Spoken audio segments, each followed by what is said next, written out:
the unusual flora of the world.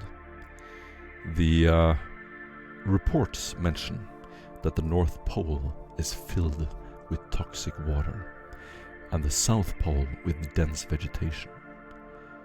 There are also mentions of unusual minerals growing from veins in the ground that seem to feed off the flora of the world. The locals use them to make jewelry. The local tribal population varies from highly attractive, normal athletic humans to cat-like abhumans dwelling underground in impenetrable forests. You would have read that when the world was swallowed by the pandemonium, it split the population into 4 groups, 4 tribes. Those tribes are the nomads, the students of the archaic, Emperor's disciples, and the Old Order. They still exist to this day. They are split into different belief systems. Some believe that they have to merge with nature, this new entity, as nature started to grow this collective consciousness. They had to befriend it and become a friend of it. It was hostile to technology. Another one tried to cling desperately to technology, and another still tried to maintain the wisdom of the elder, the original settlers of the Imperium. You've had a little bit of a job trying to convince the nomads that you are in fact descendants of their ancestors, parts of the Imperium. But you finally managed to befriend some of them, and you have told, correct me if I'm wrong, you've told some of the guardsmen to bring the nomads back to Arc Terminal. Have I got that right? Have it. Yep, very much. Nice. You've just been out as Imperial Guardsmen, one squadron of many, part of a larger regiment. Your task was to explore the different forests and different areas of the world. You followed a clue about an archive. You're not sure if it's the archive of your mission or the mission of the Inquisitors who will arrive soon, but you sought it out and found out that the archive was in fact full of hostiles. You had a couple of fights, almost ran out of food, and managed to escape on the way home in a very hazardous journey. Just driving into the base, you would have spotted the huge floodlights and seen evidence of battle. Until now, you've maintained a low profile, but the various guardsmen and squadrons have been sent out to different places in the world. And you've noticed that the rooms in the living quarters are unusually quiet. Most of the guardsmen are gone. Only a few squads remain. Walking around, you've spent a little time looking at your notes, gathering your gear, and you're sitting in the living quarters around the cogitators on the table. A introduction to the new player.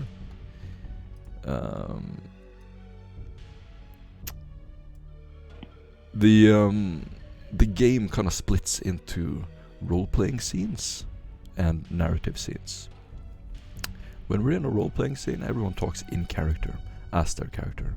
They don't say, so I tell the person this and this. You say it as your character, so you voice act it. Also make up whatever you want in the scene. If you want there to be a detail that I haven't added, feel free to add it.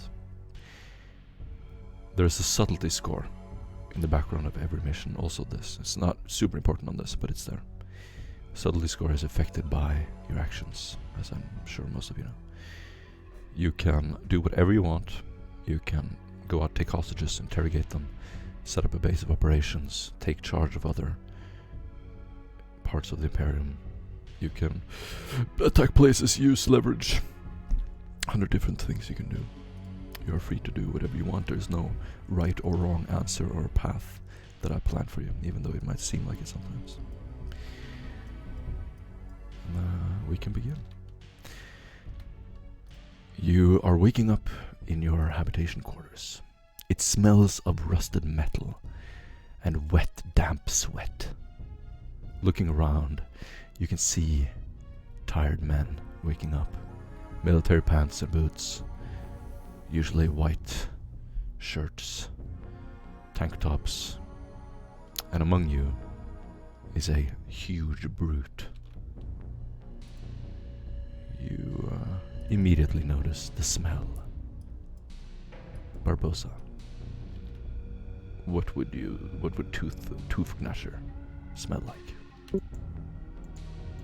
Tooth Gnasher smells like the most pungent and concentrated animal moss smell. Something. If you were like a mountain connoisseur to gather the sweat and excrement of goat sweat and mix them together in almost some sublime alchemical mixture, it has this sort of little homely smell to it, but it also reeks of unwashed humanity on steroids. Nice. You get an inspiration point. Inspiration point you can use to re-roll anything that's not dealing damage. Is any character on the screen currently dead? Can anyone tip me if any of these character icons are wrong? No, I think everyone is alive on the screen. Yeah, it looks right to me. Sergeant James, is that the right token? Oh no, he's dead. Okay. All right. But did you change the token? We are in a role-playing scene now, so I'm gonna leave it over to you to do and say whatever you want. So you're waking up and looking around. We usually do an introduction of just a visual introduction of the different characters to begin with. So as you wake up, Tooth Gnasher, what would the others see as you get out of bed? You can, first of all, some of you may have your mornings a little abruptly disturbed by the mumblings of Tooth Gnasher as he is beset by nightmares as he sleeps. Nothing there. Stop it! Tooth Gnasher, don't get you! And he rises Amazing. up and rushes and pulls and waves down the whole bed and makes a whole ruckus. He stands heaving for his breath around the room. There's just one of them bad dreams in it. It's gonna be fine. Bad. He's standing and rubbing his temple on the in the barracks. Oi, McKay, you friend, you gotta wake up, friend. Oh, I'm awake. Hold on. And Mackay will hold over a bar of sweet, sort of chewy, sort of bar thing, and say, "Here, take that. It'll make you feel better." What's wrong? Morning's just the favorite time of the day. 'Cause it's grub time. Okay, let's go. Breakfast. You get an inspiration point. Okay. Fucking love it. Give me. Who else? Next up. Give me 2 minutes. Give me 2 minutes. I just need to stretch out and wake up and. What do we see? Right. Okay. Let's go. What do we see? And as Private Mackay jumps down, you'll see just a general, literally the most bland, Imperial Guardsman.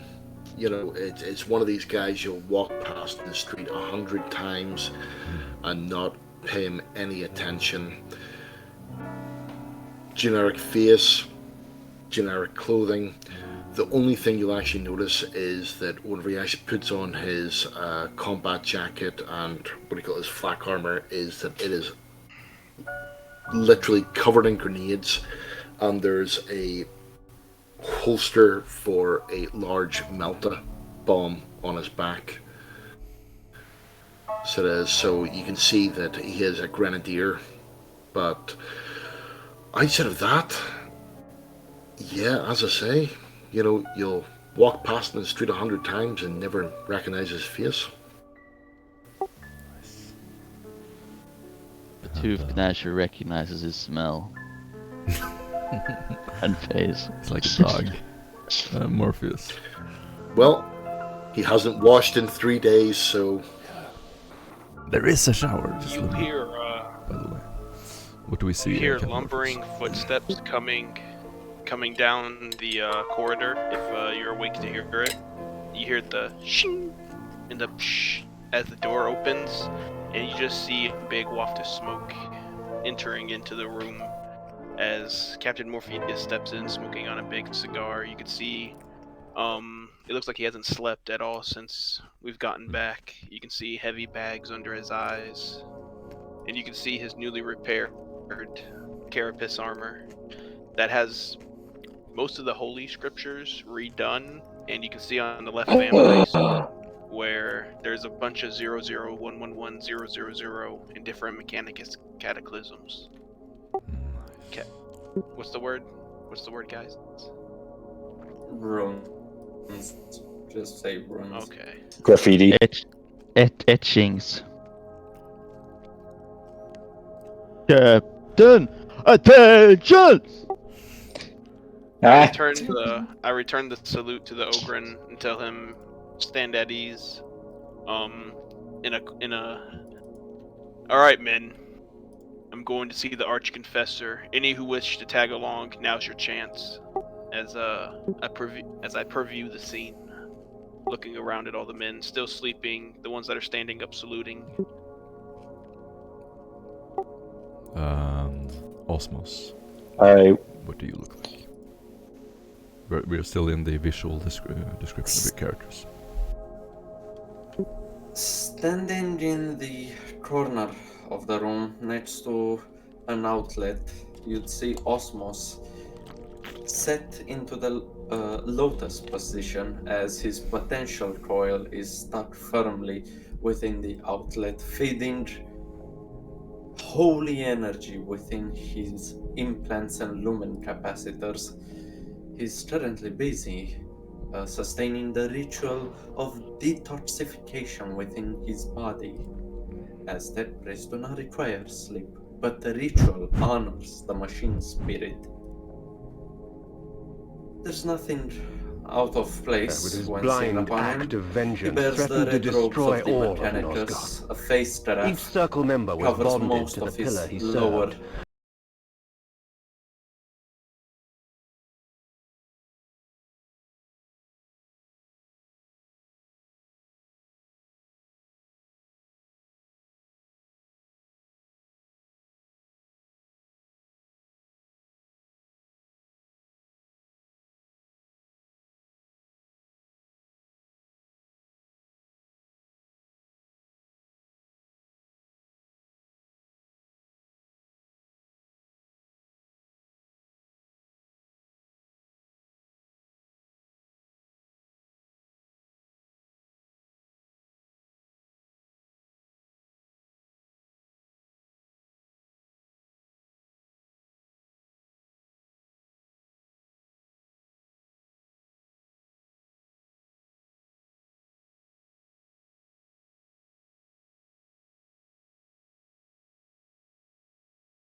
unit.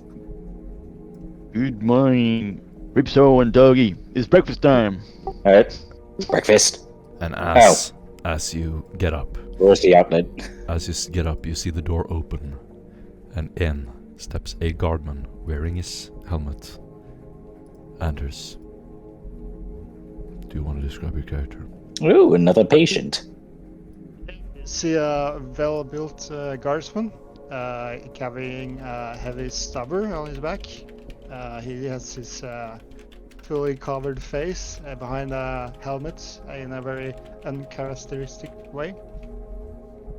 He's a little bit startled by the big ogre in the middle of guardsman barracks, but looks immediately to the captain and gives a salute. And it says, "Captain." Morpheus looks at him. And he finishes his salute and walks towards the group. I'm supposed to be joining you guys for the mission here on this wonderful planet.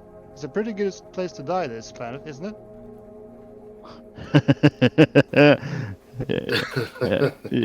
Yeah. Oh, but is it really though?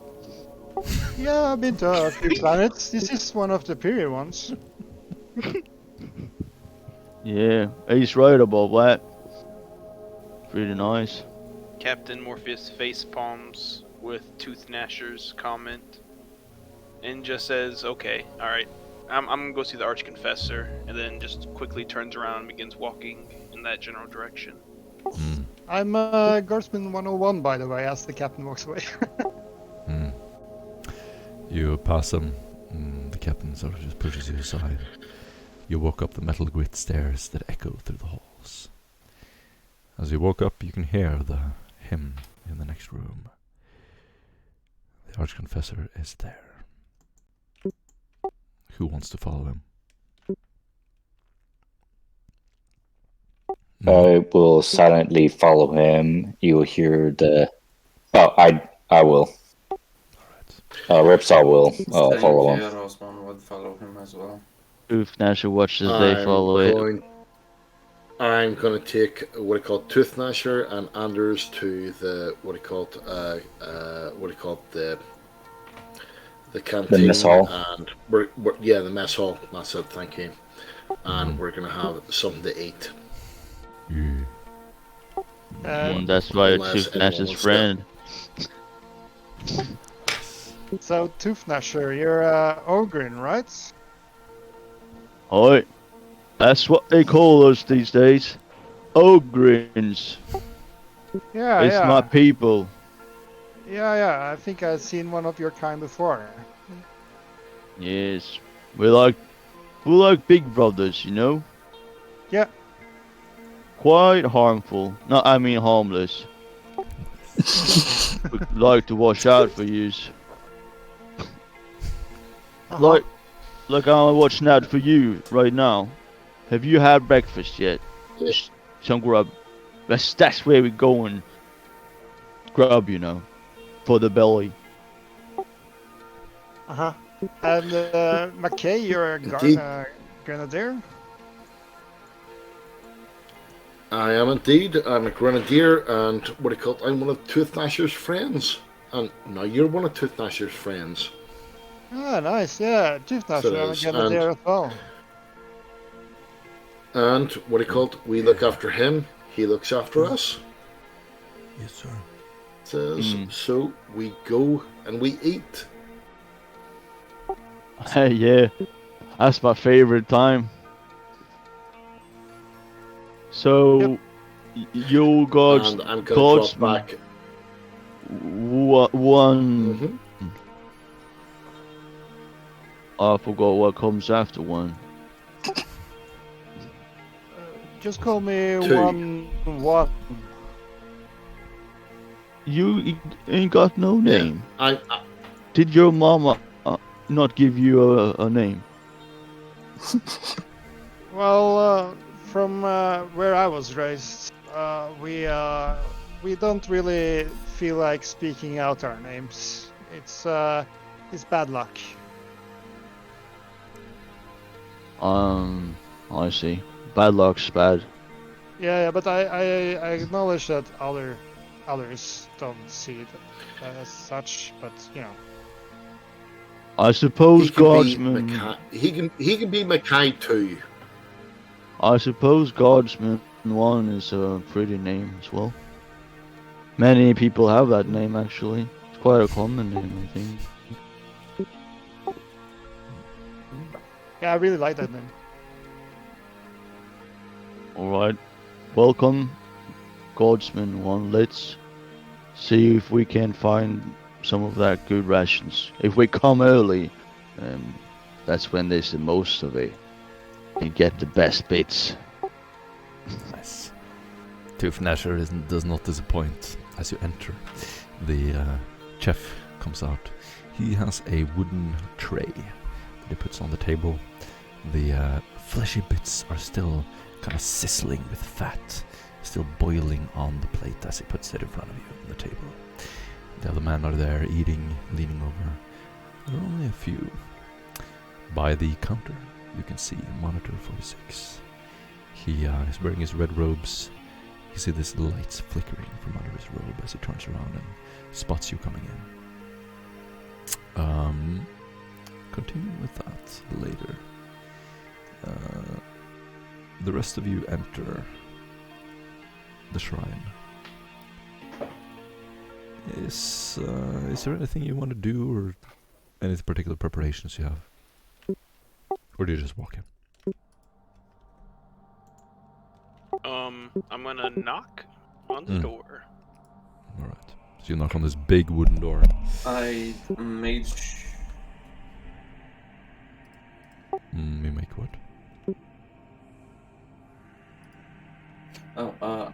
I made sure to acquire all the necessary, all of the evidence that we have acquired along the way, as well as notes on our previous expedition within the ruins. Excellent. As you open the door, Captain, you can smell a slight scent of incense and soap. The stone statue in front of you kind of scares you for a little moment, just the majesty of the room. Every surface is beautifully carved. The icons glimmer with this storm of light from the candles, mixing with the natural light from the small window above. You can see these little particles hanging in the air. Several altars are stacked with holy books, adorned with cherubim carvings. A cherub sitting near the ceiling takes flight and slowly hovers down towards you. It, like all other cherubs, looks like a kind of this dead baby with wings, and flies towards you like a really overweight baby. Lazy, tired face. It looks at you and then kind of snaps its fingers in front of you, flying towards you, covering your view so you can't see the confessor. The confessor lights a candle, puts it on the table, and slowly adorns his red robe. What do you do or say? The pile. I give a deep There's bow a flying. and go down on one knee.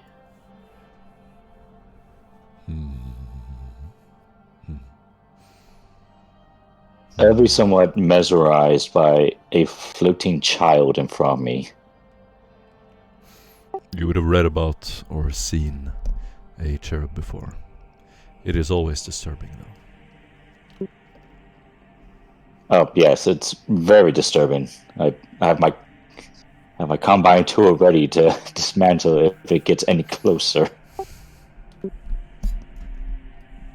The confessor ignores you, flipping pages slowly in his book, looking out the window.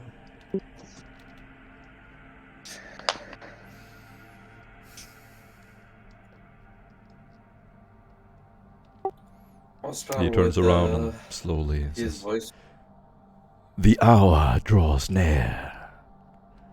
He gives you a gleeful glance.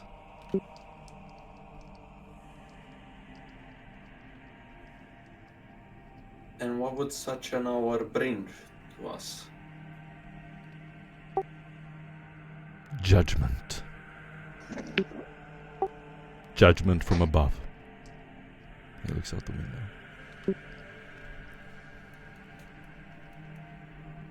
And my lord, may it be merciful, and to be, and may it find those that are wanting. He looks back at you, clearly, in the midst of a deep prayer, almost not present at all. His eyes glazed over. It's kind of a terrifying look. Osmond, a bit shaken, would continue. Progress report on our previous expedition, my lord. He slowly, with his head tilted down, sort of turns around as eye meets yours, and you feel this chill as he immediately closes the book, walks over to you, and grabs your data slate. What is written? He would read basically the fate of all of the members that have been sent, especially those that have died. He would read the report of what happened on the planet as it entered the warp, how factions have split, how due to the loss of the calamity, the sheer calamity of the loss of the Psyker, the planet has fallen prey to what we see here today. And also the note that we have managed to retrieve from our fallen assailants, detailing their allegiance to a faction that isn't most, how should I say this has to be delicate, faithful to the Emperor. He looks up from the data slate. Are you sure that your interpretation of the note is correct? Absolutely, my lord. However, I do suspect that it should also be further studied by someone who has knowledge of psychically endowed individuals. He slowly turns around, engaging you more directly. Correct. We cannot afford to lose a Militarum squadron in another hopeless treasure hunt. He walks over to his cogitator and plugs in the data slate. Spending a little time there. The rest of you are just left alone, looking at the cherub who teases you, flies up to the window and makes little figures with shadows on the wall. I will look at Osmos and start speaking in. Oh no. Yes, in the techno, Yeah. the Mechanicus slang. Your own techno land. This is not official canon. Well, yes it is. Okay, go ahead. Take it away. Yo, dog, did you let him know about the Mechanicus that might be out there? It would. Hey, listen, cuz. We don't want to cramp our style. The only thing we need is that the Inquisition knows that we've lost our most precious deeds to these bloody invaders. Yeah? Yeah, You did? Yeah, I feel you ya. get? yeah, I feel you. Cool. Now be a bit more polite and stop speaking technolingua, because these men might see it as a form of disrespect, and we don't want to taint these quotation marks, sacred halls of his with our Yeah. righteous language. All right, cuz. Jesus Christ. Yeah, nice. You can both get an inspiration point. You can see the cogitator's screen. He's studying the pelt that you got from the nomads. And as he sort of points to the screen, he motions for you to approach him. Well, Osman would approach him, presumably followed by both Ripsaw and Captain Morpheus. As he puts his hand over the screen, you can see the numbers becoming clearer. As he sort of turns around. Yes, the numbers are undeniable. The tribals must have copied these unusual shapes in the drawing without grasping their true meaning. He looks to you. There's a sort of glimmer of excitement in his eyes. Well done. As Osman fights the need to scream at the top of his lungs, "What do the numbers mean, Mason?" He would ask instead, "What knowledge have you received from your analysis, Archprofessor?" None.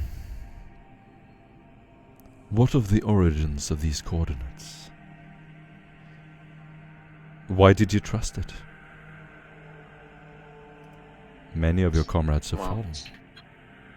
He lays a hand on your shoulder, and you can feel it weighing down very heavily on you. As a mechanicus attaché to this squad, I do not fraternize with the guardsman. The only thing that matters is the success of the operation. And why did you trust the coordinates? Could it not be devious misdirection? A trick played by an entity from beyond? Or perhaps an intelligent Xenos? He looks at you almost like you would look at a child. Surely you jest, Confessor. Xenos are not capable of harboring intelligence. His eyes become sharp as daggers. This is no time to jest.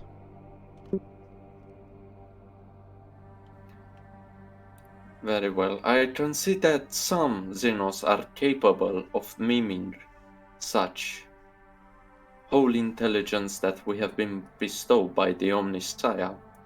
However, I believe that they lack the tact nor the necessary resources to make such a ploy. The Mechanicus are blinded by their domination of technology. But we who can see know better. We know the true nature of the Xenos. The horrible width of their capabilities. Don't we, Osmos?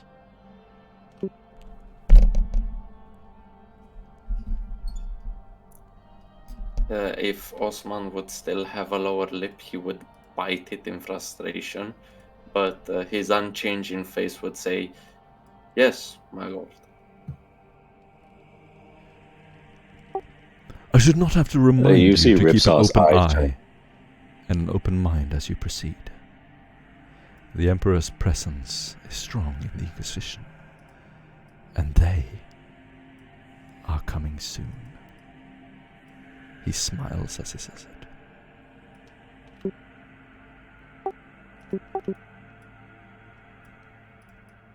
Can I do something to sense if whether or not that's like a malicious smile? Oh yeah, it's very clearly malicious. I don't like this. What do you hope to see when the Inquisition makes its full force known upon the planet. The judgment of the Inquisitor. A return to order. He no doubt guided you to the artifact. Is that not correct? It is true that through the help of Acolyte Samuel Spade, registered as a member of the Ordo Xenos, we have managed to locate this information. However, rumors within the Mechanicus suggest that the Inquisitor himself will not be present. He gives you a doubtful glare. Oh? How do you know this? As you know, the vessel of the Inquisitor has been docked to Ceres Magnus to receive high repairs. I presume that the repairs will take much longer than the Inquisitor would wish and will send forth a forward expeditionary force, mighty on its own. However, I doubt that the Inquisitor would expose himself. He looks down at his hand resting on your shoulder. You would not pierce into the mind of the Inquisitor, would you, Osmos?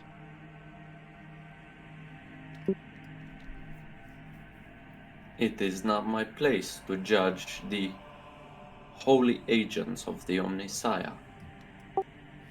I am do as I am told by them. Correct.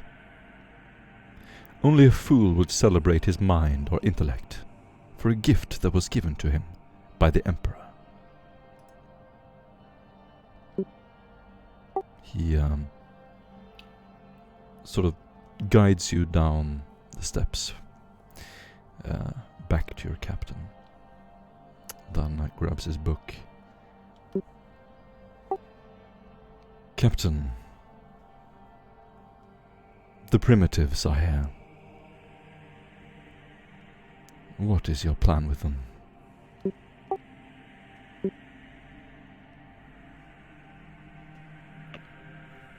I look to the Confessor and I say, well, the goal is to have them trained and fitted within 2 months' time to be just as good as the guardsmen we have here stationed, and to use them as a local military force to keep order.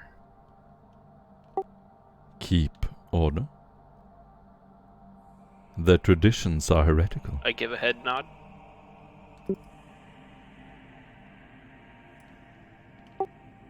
And through the indoctrination of the Imperial cult, we shall change that.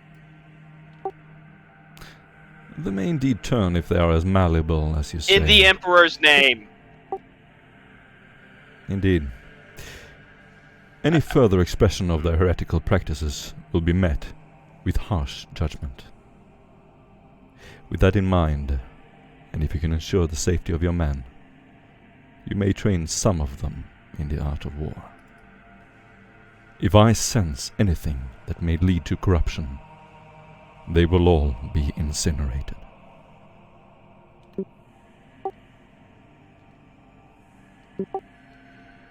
Captain You can Morpheus take gives a head willpower nod. test.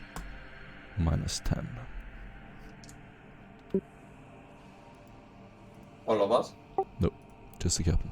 Oh no. Oh no. And what type of willpower is he using? Or what's he using the field with? Just the willpower. -10. Okay, okay. -2 degrees of success. In a brief flash, you see in your inner mind several stakes with men impaled on them. They're burning, and you can hear the choir of crying and screaming in agony. The stakes cover an entire hill. The men that you see are the tribals. they are being burned. As you snap out of it, your heart is racing. The confessor just looks at you with a pale gaze.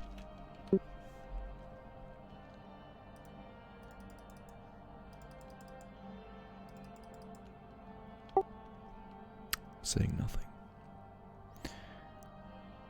He looks to you, Ripsaw. Have you read the mutation samples? No, I have not yet, Arch Confessor. He is taken aback a little bit. In your blind obedience to ritual, you omniscients can overlook simple things, such as cleanliness. He takes a little handkerchief and wipes the desk in front of him. Your first analysis was contaminated. If I may, Arch Confessor. Due to my situation, I was deployed immediately upon landing here to aid I presume a rescue team to rescue a squad of guardsmen. It was not brought to my knowledge about a mutation. The only thing I observed that had a mutation was the Ogren.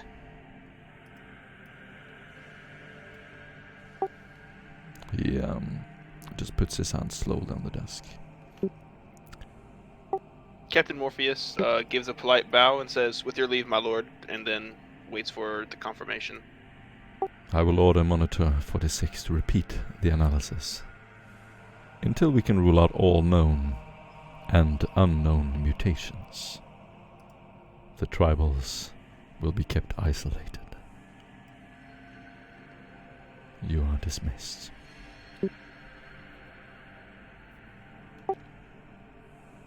I give a head nod and then look to the men, give them a head nod, and then I head out.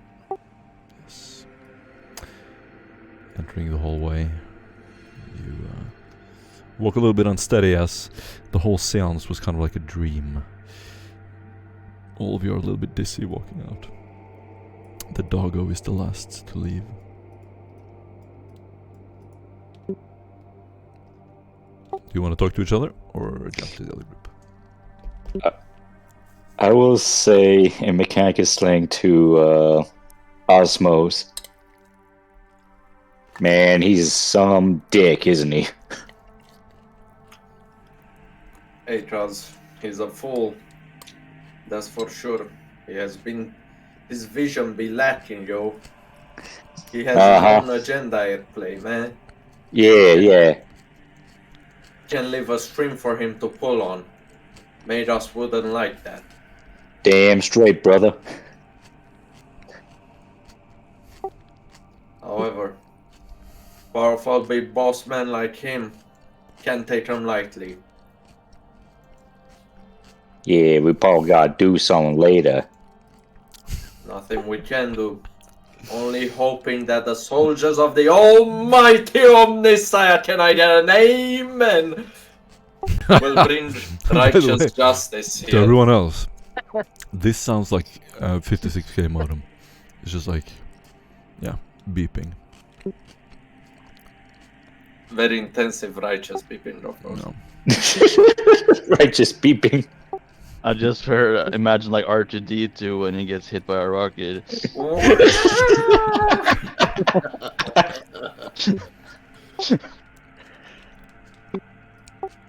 Yeah, pretty much that. Awesome. Amen, brother. You probably want to catch some food, so I'm gonna jump you over to the enlisted mess hall. As you enter, there's a thick smoke. Several men are smoking low sticks. And in the corner of the room, you see Tooth-Gnasher leaning over his meal, drool coming out of his mouth, several pieces of meat and bone in his mouth as he's smiling, happy, frothing in this delicious meat. I'm going to teach the two of you a good old Ogren trick. You might look at my plate now and think that perhaps my meal is finished. But no. You see these big pieces of bone here? What you do is you put it in your mouth and put them next to your back teeth. Like, look in my mouth. These teeth. These back here. And you put the bone there and you gently crush it. And look at that. All that juicy bone marrow inside. And that's the treat. My favorite part. Huh. Almost wish I could do that. Well, you can't. You can have mine if you want. No, thank you, I'm good. It's all yours. Oh. And at this, what I called, Mackay's going to get out his combat knife and go smack, smack, smack along the bone and just break it open and show what he called Tooth Gnatcher, the marrow down the middle, and go and suck it up. That's gonna make you strong. Strong like an ogre. I'm gonna try that. Could I borrow your knife, there? With reservation, he hands over his knife. Thank you so much. So I stab it here, right? Along this path, right? You have Stab to at the use. end, in the middle. You have to use more and force. at the end. So okay, I'll try some more force here. See how One of the guardsmen on the neighboring table, And- drinking some orange drink, slowly turns around, tilting his head in total confusion at your group. And then as your eyes meet his, he quickly turns around and looks down at the table.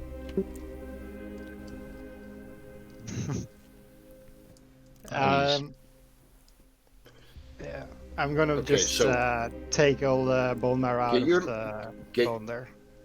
Get your last pistol and just go smack, smack, smack. But I don't have a pistol. I'll help you out. Here, sorry. Throne's sake, here. Borrow my pistol. Ah, thanks. And I'll go along I and want it smack back. the golden open. Tooth Gnatcher sort of looks around the cantina with a stupid grin on his face as Soldier 101 is hammering his phone, not phone, but last pistol You can see into a bone, by the counter, smacking the table. you can see a tech priest by the counter, slowly turning around on his little stool, looking at you, and you can hear a deep inhalation.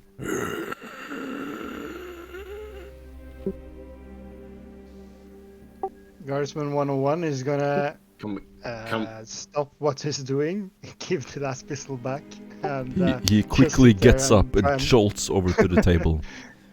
Incorrect application of the technological device. It is not intended to tender your meat. So sorry, I had no idea. I was just trying to do what the others were doing here, trying to learn a new trick. Try to learn a new trick. I don't tell them, it's a secret. It's a family secret. He ain't no friend of us.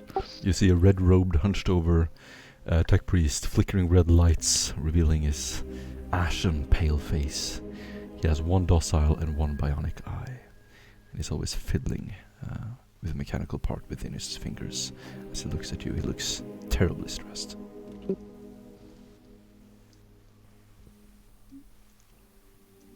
Is everything alright? Guardsman 101 is just No. gonna sit there. Nothing is ever all right. You keep destroying every part of this base, and I have to repair it. Isn't that what you do? Repair things. He looks to you.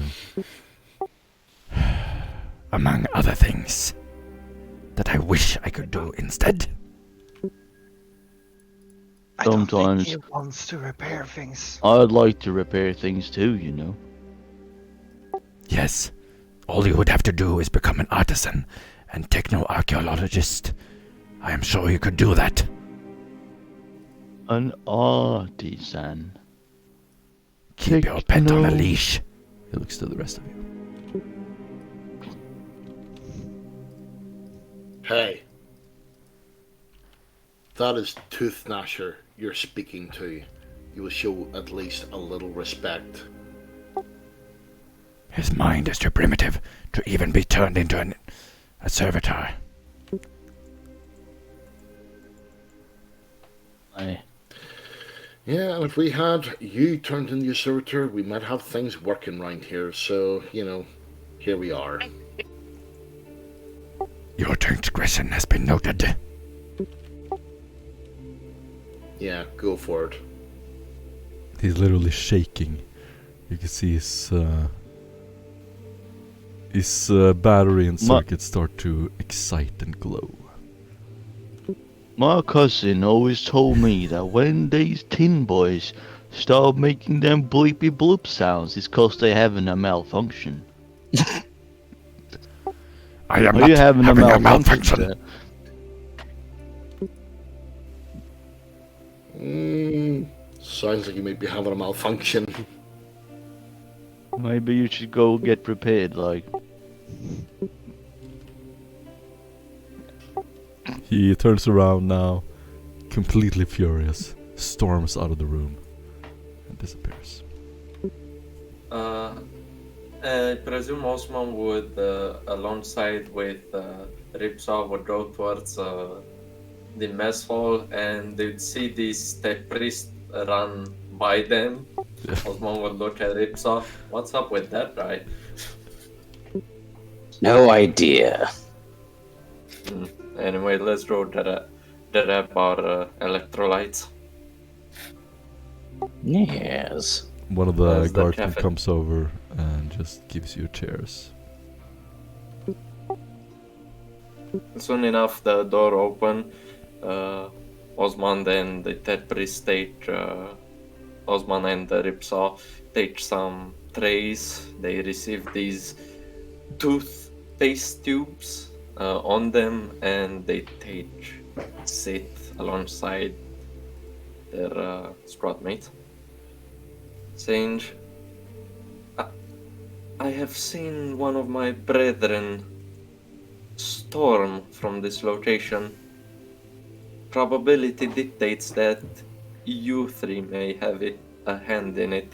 Do I want to know why?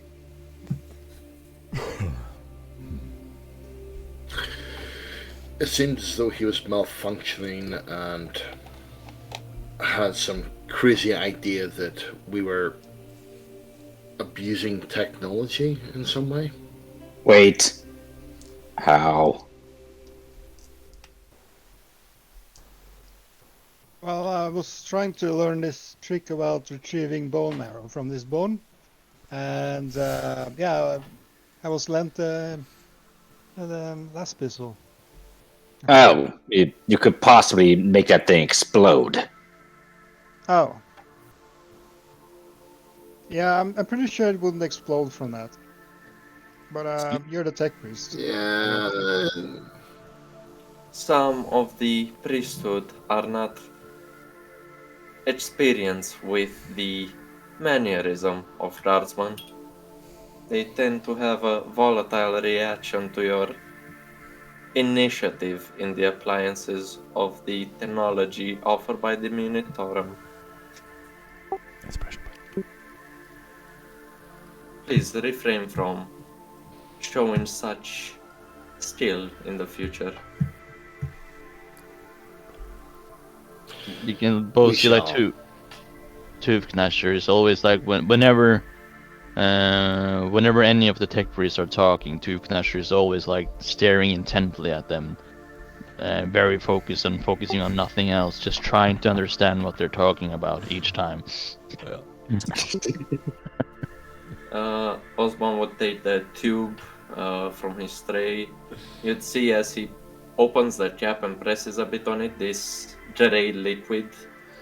The top of the cap, some gray liquid pops up as he jams it into a port in his throat. The tube begins to shrivel up as it becomes void, its contents consumed in less than a couple of seconds, and it leaves the remains of the tube on the tray. Substance consumed, nourishment achieved. That's no natural. That's not right. How you do that? Yeah. Is that all you gonna eat?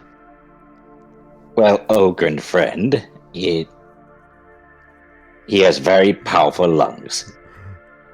Oh. Negative. No lungs required to maintain such an operation. Only the contents have been digested, run down through the esophagus into the stomach. Various filters at work, breaking down the components. You're making my head hurt! Food small, but makes big. Bertie. I've had enough of lunch. I'm going back to the showers to have a drink.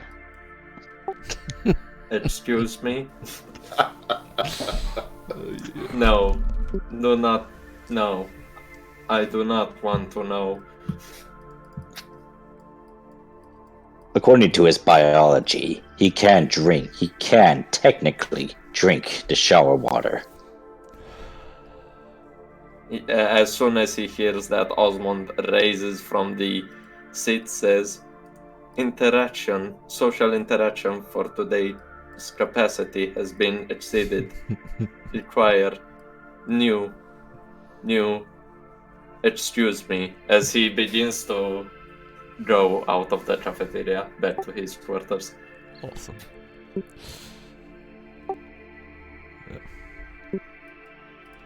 Most interesting how my brethren cannot handle this, but unfortunately I've been taught to handle this.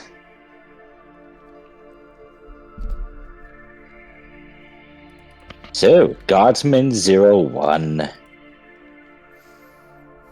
01, yes. Tell me, my new patient, when's the last time you've been checked up? Quite recently upon my arrival here. Damn. Yeah, it's something they usually do when we arrive in at a new planet, basically, or when we are done with the void faring. While you're actually sitting talking, you'll hear a point-to-point Vox going,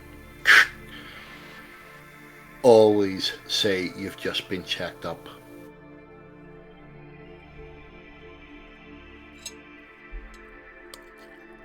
Affirmative. What? Say in the small com area.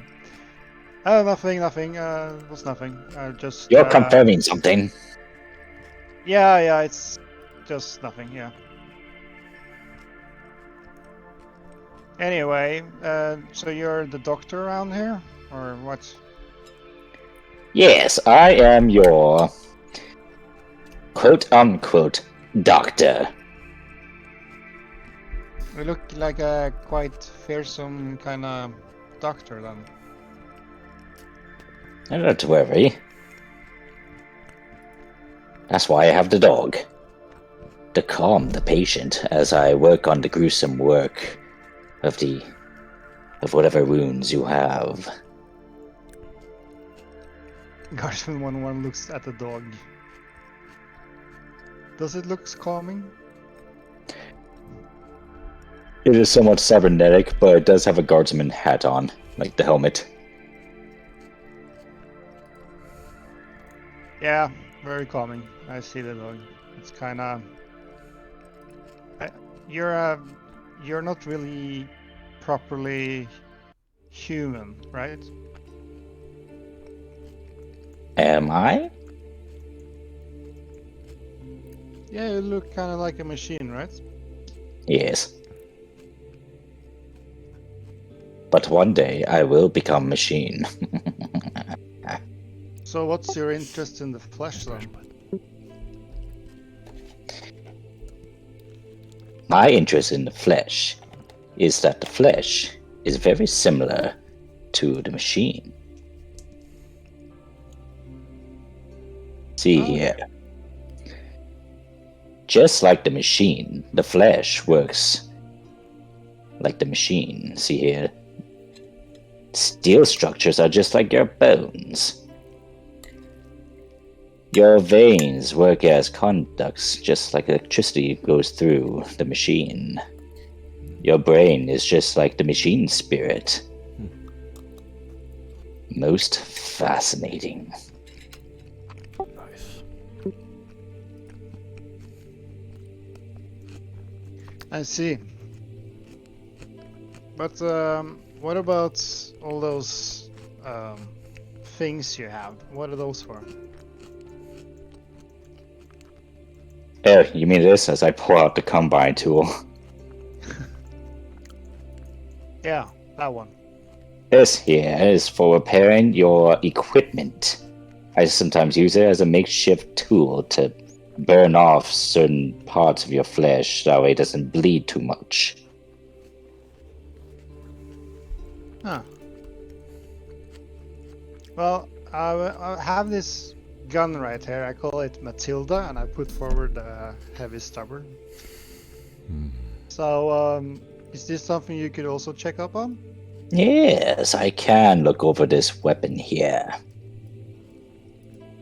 Yeah, I haven't had it checked since the last engagement, but you know, I do what I can to maintain it. But I'm sure you would be able to look it over more sincerely, I suppose. Yes, I shall look over this lovely child you have brought upon me. But could you do it now, or are you going to spend like a long time on it? I'll see what I can do. Yeah, because I can't really part from it, if you understand what I mean. I have never been apart from the gun since, yeah, ever. Since I joined the Imperial Guard, basically.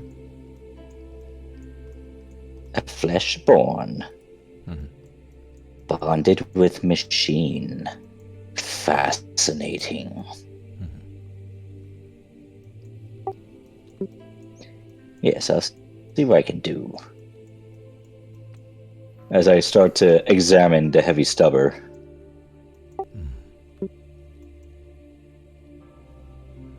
Should we maybe go to the armory for examination, or? Oh, here I can. I can do it here.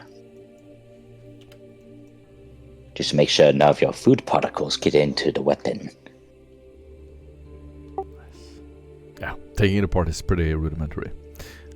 You have whatever tools you need on you and just lay it out on the table. Dismantling the gun.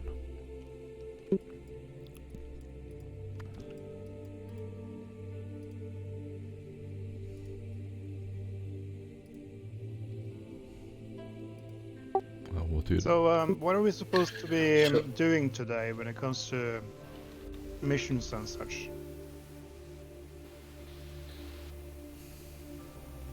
Well, I was actually just going to say that Mackay comes across the Vox to Captain Morpheus and say, there seems to be a distinct lack of people in this base. Have we missed something, or what's the score?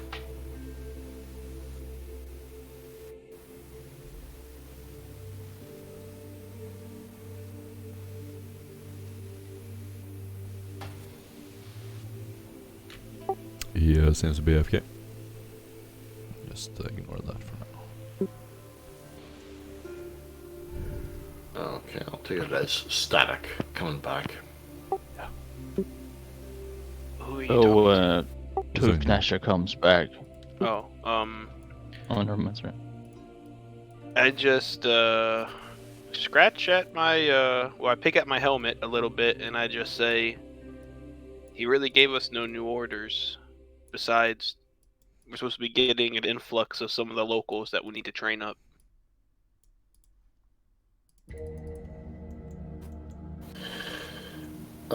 Captain, just to say, don't you think this a bit weird that we're getting an influx of locals and there seems to be a distinct lack of militarum?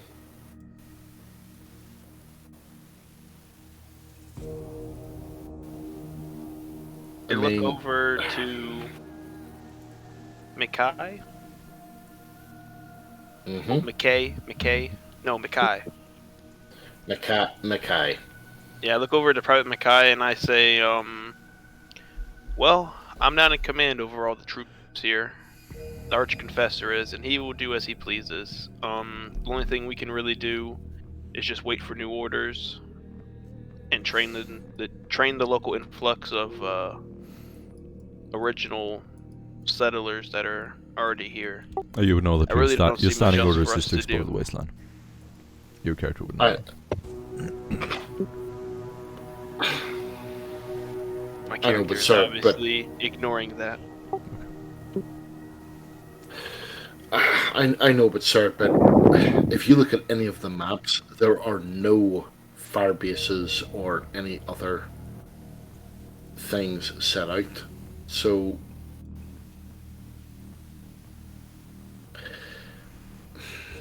I look to Private McKay, yeah, I'm sorry. Mikai, and I say, you I'm want to go set up a stepping- fire I'm- base? And as I look Well- at the big open spread map, I just do a circle around it, just indicating where would you want to put a fire base at, Private Mackay.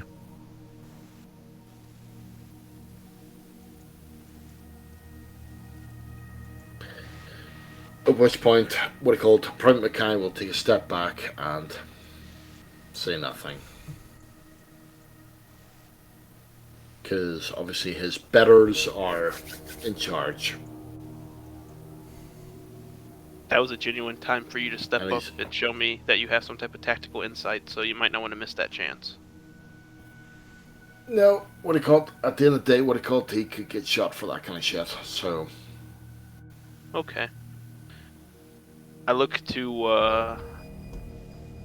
Ripsaw and I say, why don't you go check on whoever's processing those samples that the Archconfessor was talking about. I did hear about said samples. Very well, I'll put your heavy stabber back together and I'll check on those delightful samples.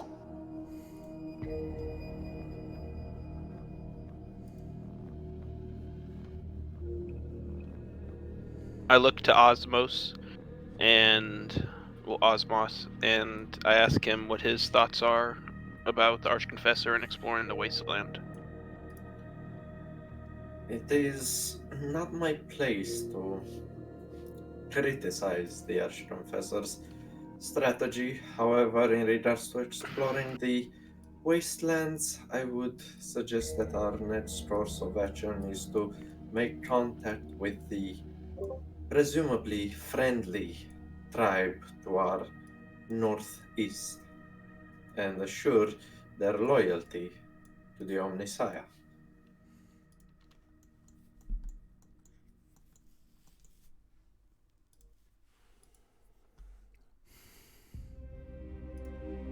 What about the Emperor Osmos? The Omnissiah.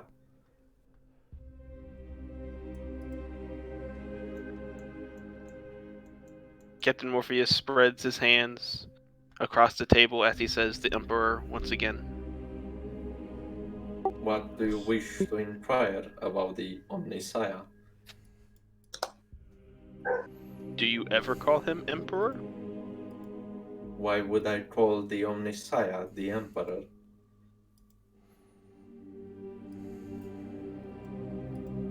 He's the highest designation. He achieved the highest designation possible. He is the embodiment of the machine god. Why would I lower him in titles?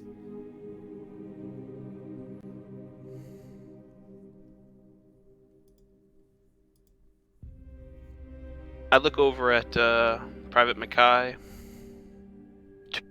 Tooth Nasha, Ripsaw. The Emperor's not lower than the Omnissiah. That's wrong. Everybody knows that.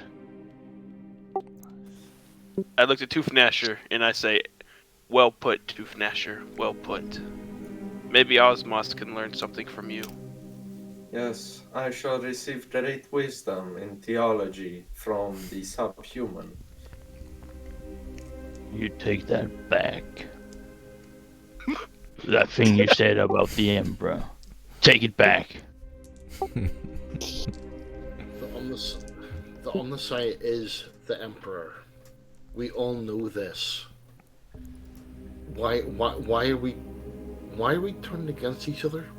Ah, it seems intelligence have Since we all know has the been Emperor detected. is the Emperor, the Omnissiah is the Omnissiah, and they're one and another. Methinks the Arch-Confessor can decide this. Yes, he's pretty close with the Emperor.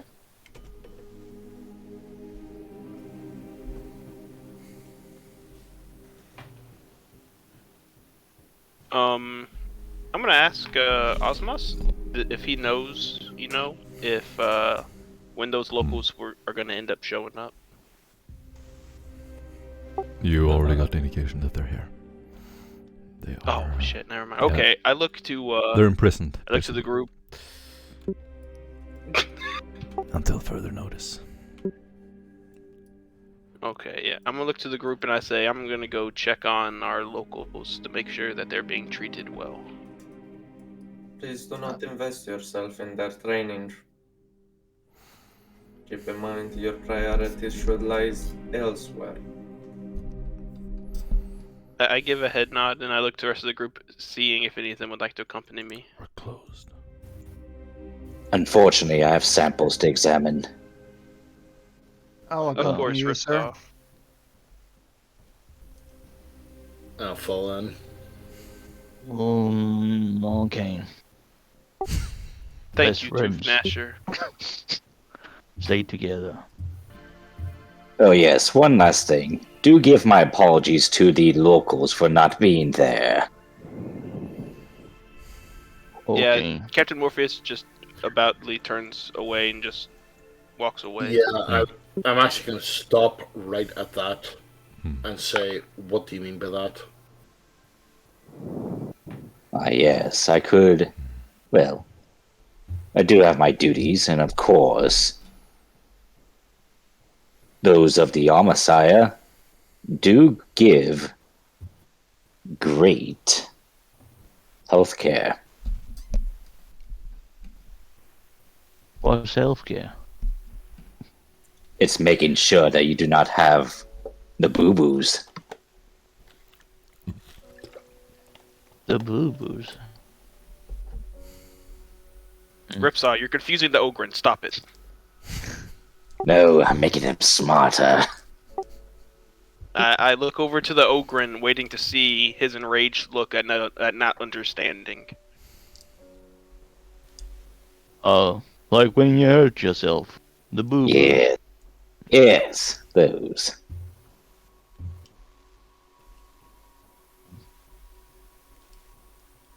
Okay. Yeah. You should come along. The other group of guardsmen get I'm up going and to, start to leave. what do you call it? They start to leave Load. the enlisted mess. On the way out, they one of them sort of stops, puts his drink on the table, turns over to you, has short brown hair, a leather vest, military boots and pants. So just slowly walks over the table and leans over. You take care of Tooth Nasher. He's a good man. I'll see you later. He gives you a fist bump to Venetia. You know him from before. Hey mate, friend, fist bump him. He gives you a wink. Breaks And his arm by accident. he gives you a wink and walks out the door. You're all alone. Venetia looks after him like with puppy eyes as he walks by and turns around, heavily emotionally invested in this man. Jeff walks out on the floor. We're closed. Get out. Alright, you're the man. 101 picks up the heavy stabber from the table, finally assembled, and stands up from the table. Let me go get my hammer. It's smashing time. Now I'm ready and rested. My belly's full. Are ready for adventure, Captain. Yes. I give a head nod. Just Asher, would you be willing to come with me? It's not smashing time, it's more look after friend time. Aye. Every smart ogre knows that when it's looking after friend time, it's close to smashing time. Sadly, probably. Alright, let me get me hammer. What do you call it? Okay, let's go get it. And what do you call it? I'm gonna unsling my las rifle and start making my way through. And after he grabs his hammer, I'm gonna make my way to the communications nest and send a distress call. What kind of You distress know call? how to work this thing. It seems to be a red lie speaking to you, McGee. So you enter the cogitator. There's no way to send a distress call, but you can send a message to every communication channel.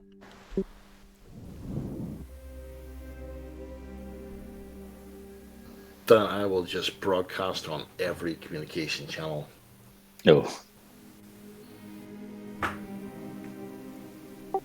Oh, what were you saying? Well, let me rephrase that. Every Imperial.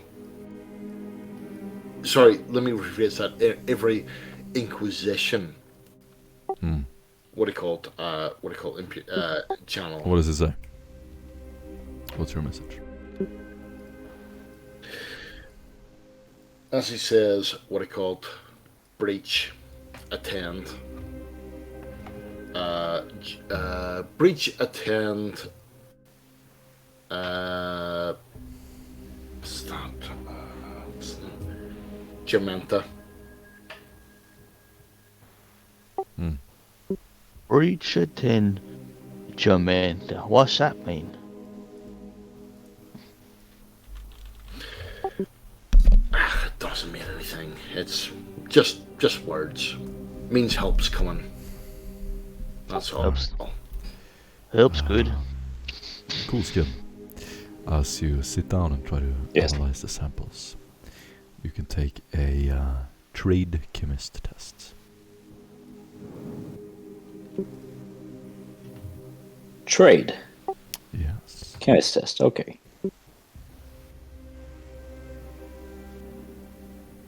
I'll just...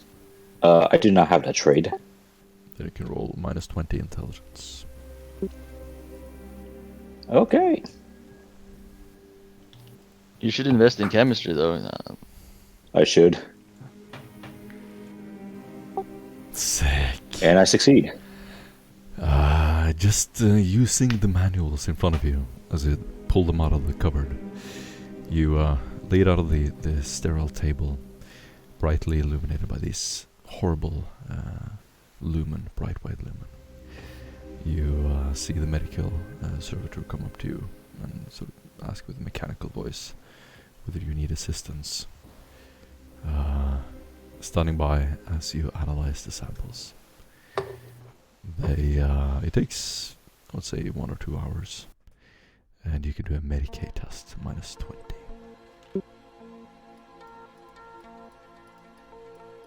Oh, okay.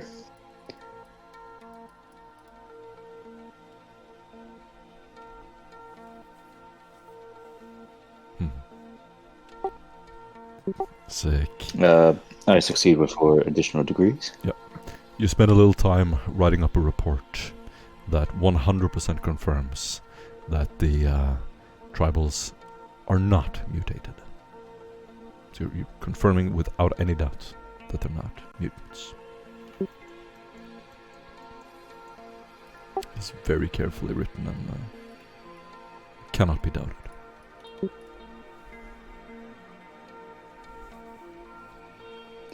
As I finish the report, I think to myself, mutated a fleshling's behind. And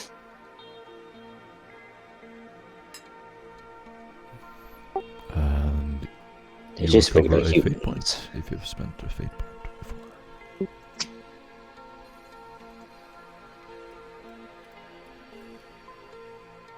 Okay guys, what do you want to do? Yeah, I'm heading towards the wherever they're keeping the locals housed at right now, which I assume is the prison.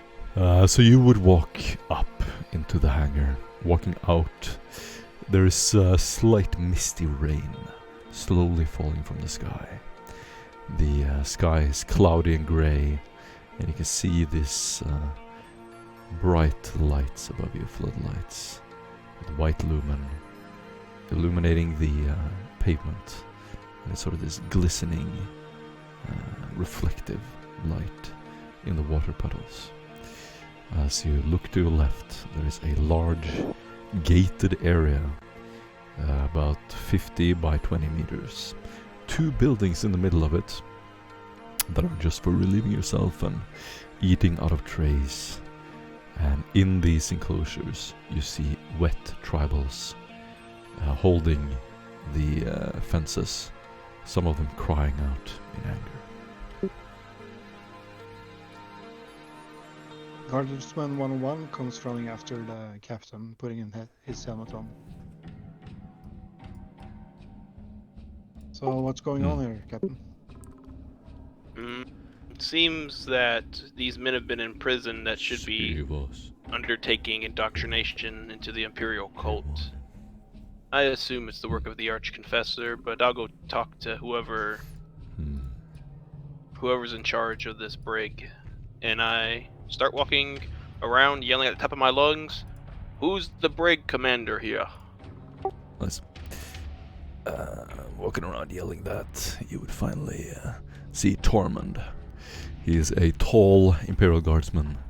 He has a senior rank in the Imperial Guard. His helmet is off, he's just holding it by his side. He has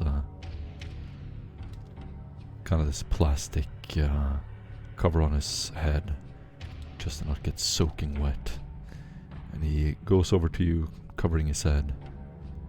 2 other guardsmen there, armed, looking at the men. Tormund comes walking over. Yeah, what do you want? What's this about? I thought they were supposed to be receiving indoctrination. Oh, they could be mutants. They stay here until we get other orders. Aren't we kind of few people in this army base right now? What are you talking about? We can't let them loose. Look at them, they can barely speak. Yeah, but compared to them, we're kind of few in numbers here. No, he's right. I look back to Tormund and I say, Ripsaw's doing the analysis right now on the samples to see whether or not they're mutated. We'll have an answer here in a few minutes. So we're figuring out if these guys are enemies, right? I just give a head nod. And what happens then? Tormund tries in vain to light a glow stick. I pull out my small torch flip lighter and I hold a hand over the top of his glow stick and I try to light it for him. It finally works. He lights it up and Just gives you a little head nod. Yeah, anyway, we can't let him loose before the confessor says something.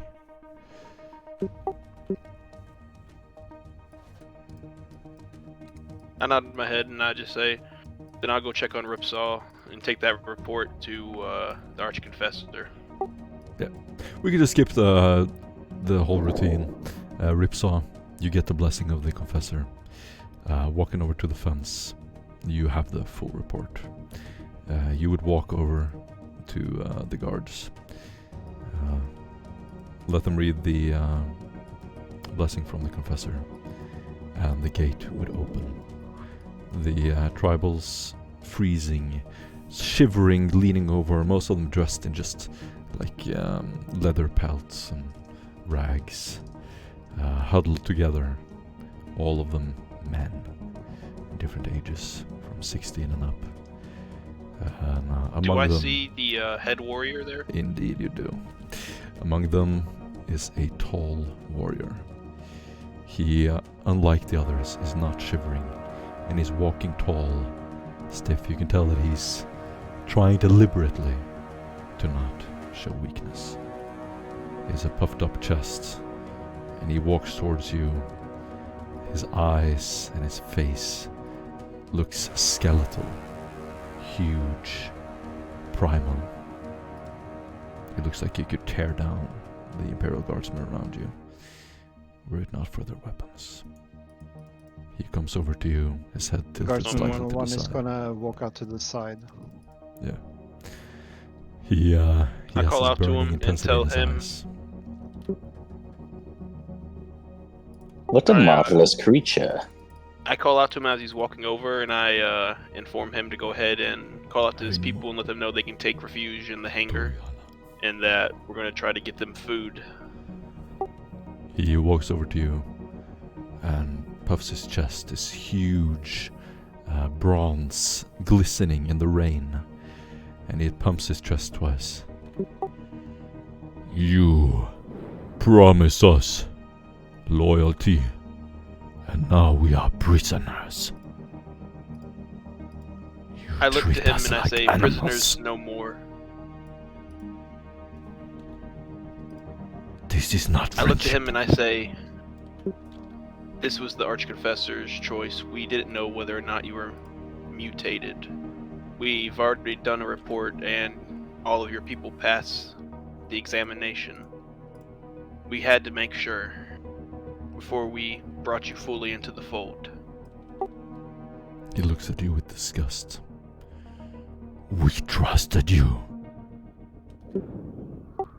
The men pointed guns at us.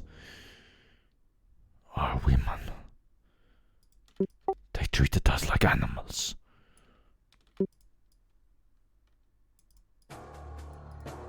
I looked at him and I apologize on behalf of the Archconfessor for that. Do a charm test, minus 20.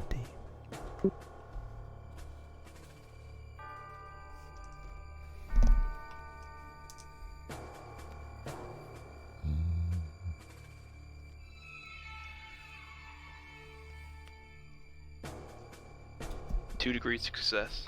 Sick. Yeah, you spend a little bit of time there, justifying it, explaining the routine. In the end, Heimlut looks down at your boots and back up again. Raining, his face kind of goes from this stiff, angry expression to just totally relaxed, disappointed, saddened. You see his men sort of gather around him, almost like they're going out to the hunt.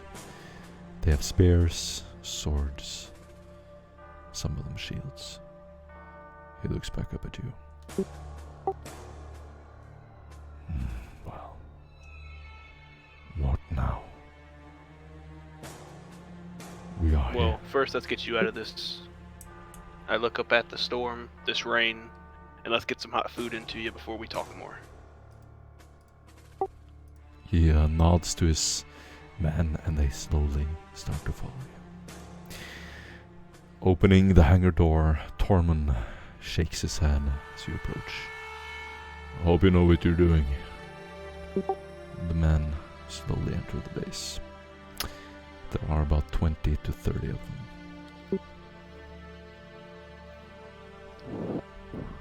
I look at Tormund and I ask him if they can go ahead and have food sent over from the mess hall.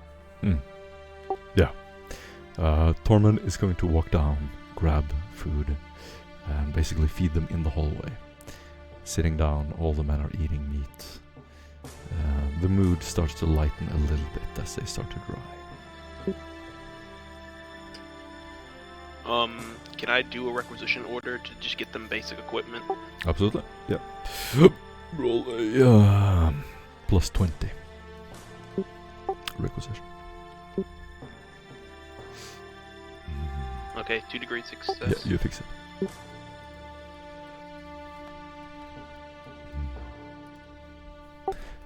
The men now basically have a pool of food surrounding them, and they just eat up everything. Grapes, fruits, meat. Whenever you walk by, the men are in a light, happy mood. I look over to Private Mackay and I ask him to begin, as I look to all of them besides the head warrior, I say, begin the indoctrination once they've been fed. And then once we get some of the training gear that we're going to need for them, we'll begin training them.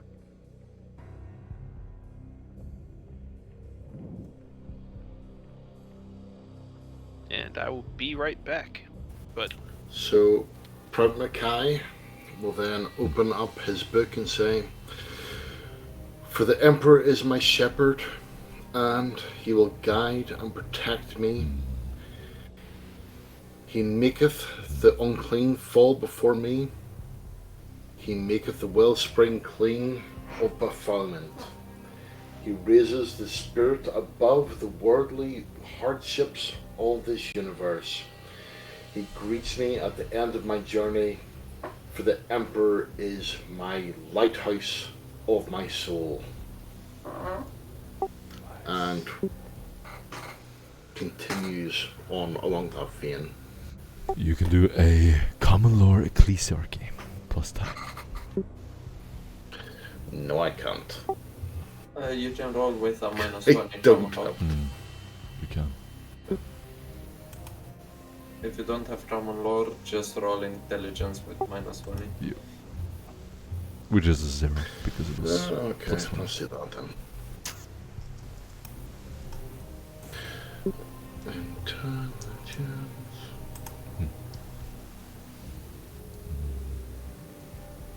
What do the rest of you do while this is going on? I am walking I'm by. gonna reroll that. actually. That's influence, not intelligence. Oh shit. Okay, sorry. What do you do, guys? Come on. Let's I get some will speed be into the session. walking by.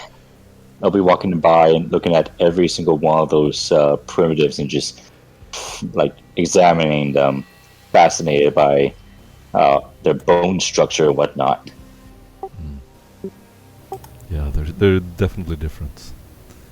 They're definitely different. Rugged, big, athletic. Stop rolling that goddamn thing. And yeah, they all look back up at you, confused, afraid, as you pass them. Right, sorry. It eventually came I see out it. as a success You, with 2 additional. You walk around, repeating the chants of the Emperor. And finally, the men sort of start to repeat it. They have memorized it by now. You've said it again and again and again. As your body language indicates the importance of the text, the men slowly start to repeat it and sing it along with you. Feel this ease and assuredness as the confessor opens the door and looks at you singing a hymn with them. He doesn't make any expressions, but sees what you're doing. This goes on for quite a while.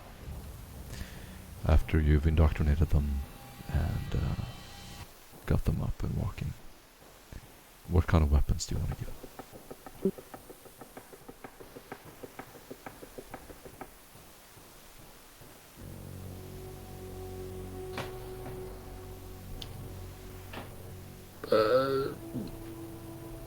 who wanted to arm them in the first place? Brad, are you here? Captain Morpheus? Oh, he's AFK. Alright, what do you do, guys? Let's get some speed in the session. Well, I presume we're gonna plan to head out, since we're not gonna stand here and train them ourselves. I presumed we were going to arm them with las guns. This is way I over don't know my if they're supposed to paycheck. be shot. Well, as we're actually walking along, I will be walking along beside everyone and taking a bit of dust, a bit of soot, and marking their foreheads, and then marking their foreheads, grabbing their arms, and say, "The Emperor protects." They'll repeat it every time. Next one, marking, "The Emperor protects." The Emperor protects, and All this waiting around Yes. has gotten me hungry again. Yeah, all the men are blessed and marked. They stand up. And what kind of weapons? and as I come to the end, I will mark Tooth Gnasher and say, "The Emperor protects," and then slip out a little energy bar. Give him a wink and carry on to the front. Tooth Gnasher has this most stupid grin, like we are sharing the most profound secret, and he's the only one privy to it. He sneaks off and consumes the energy bar, but quickly gets bored again.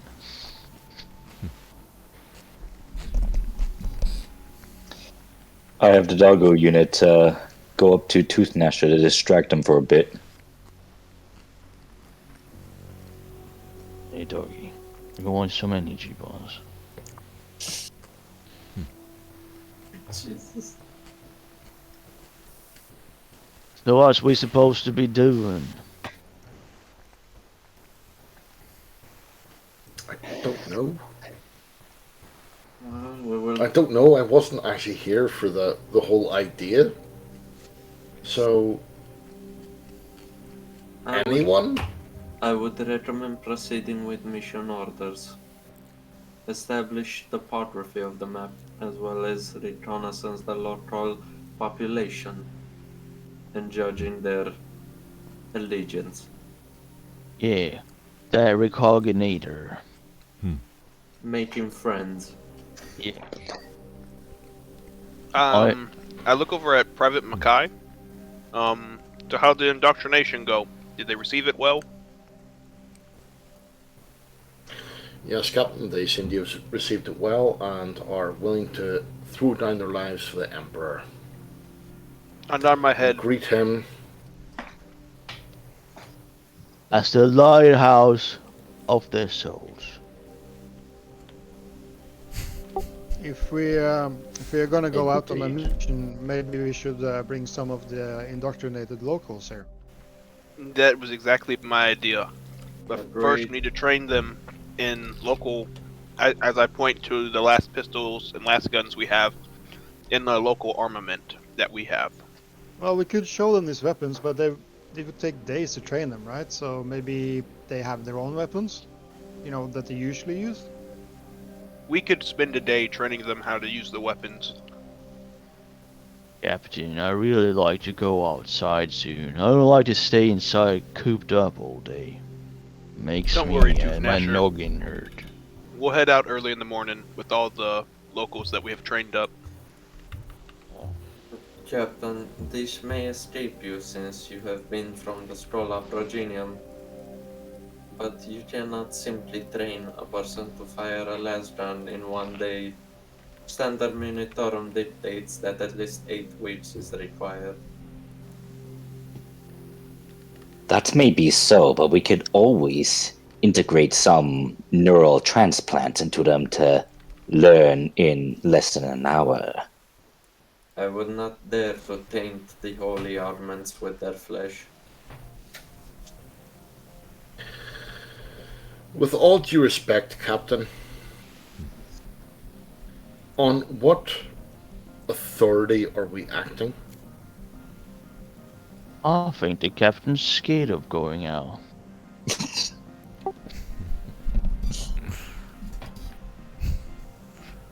He likes to stay inside because he's scared. How about this though, guys? On What what if we compromise? What if we bring a few of these guys out with their regular weapons, and only the better ones, escort us or join us, and the rest of them stay here for training? We don't need all of them. Very well. I agree with At this, one. Private Mackay will actually slam his fist on the the actual table and say, "We have no orders to go out. We are tied to the Inquisition.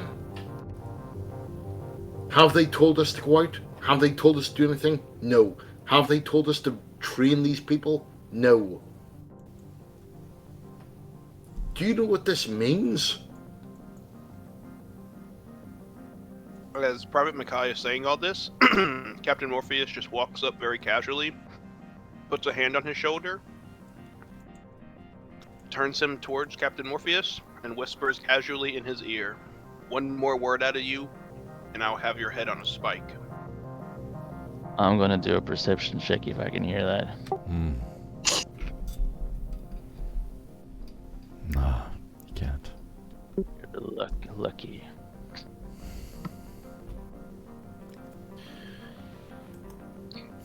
And Captain Mackay is going to turn round to Morpheus and look him dead in the eye and say, "You are going against the Holy Inquisition, his right hand. The order that was made by Malkador, the hero. What gives you, a captain of the Imperial Guard, the right to even think of countermanding that? So if you need to take my head, take it. But I know I will die in the sight of the Emperor." With a deep sigh, Osmond would say, "I am proud to see that one as yourself has studied the holy scriptures of your ecclesiastical doctrine. However, logically speaking, when was the last time you've spoken with the Archconfessor, and who was there recently to speak with him and receive his orders? Might I remind you that the contact you have with the Archconfessor at that moment is either me, Unit Ripsaw, or the Captain. The reason why you haven't been briefed about our mission is because you're a simple, lowly guardsman. You do not need to know what is your purpose. You only need to know what are your current orders and to lay down your life for the Omnissiah." There he goes and says it again. And with this, Mackay will take his pistol up, aim it at Sergeant Morpheus' face and say, "For Salamas," and shoot. Shit. And do what? It's smashing time! For Right Salaman? now. I didn't understand what happened. What happened, Dusty? What are you doing? Private Mackay pulled his gun up, and aimed at Captain Morpheus and said, "For Salamas," and shot. And shot him? For us who doesn't know what Salamas is, what? 101 is definitely going to try and intervene. So you're shooting the captain? Does he? Mm-hmm. Okay. James, are you here? James. Yeah. Yeah. Yeah, I'm Do here. a Dodgerino. You get a +20. I'm actually gonna parry. Go for it. It's a ranged weapon, though. He is in melee. No. Yeah, but Yeah, he is in melee. we're less than a foot apart. Oh, we're right close. Alright. Do it. The shot is probably gonna go off. 2 degrees of success. Yeah, no chance. It hits the wall. You grab his forearm as the weapon hits And with the that, wall, and I'm gonna say I hit him- most of you are I hit probably him gonna with a counterattack. you're as probably well. gonna overpower him at that point. And I'm not gonna do any rolls. You have an easy time overpowering him.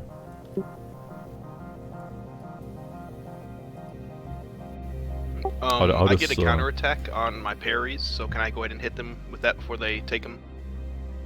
I mean, there's no point unless you want to kill him. You can just say for story sake that you slap him or something.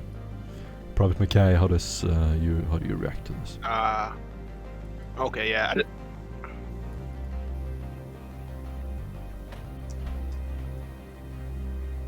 What happens with Private Mackay now? Are you like on the ground, stunned? Tuscan. Well, everyone's got him. He's on the ground, and it's up to. Can you hear me? Yeah. There's a delay, but I can. Yeah. Yeah. So what he called, he's on the ground, and what he called, it's up to Captain Orpheus. Obviously has his thing, and he's going to actually sort of look him dead in the eye, and say, "You had the chance to actually end the potential end of my world. You did nothing. You just finish me. Just finish me at The least. confessor is then, gonna come what do you call it, rushing my out the guilt, hallway. My pain will be done." The confessor runs over to you as a group. Nasher is like raging out, frothing from his mouth, looking confused. The confessor yells out, "May I ask why you are shooting your weapons Or in you an were breaking Imperial up. base?"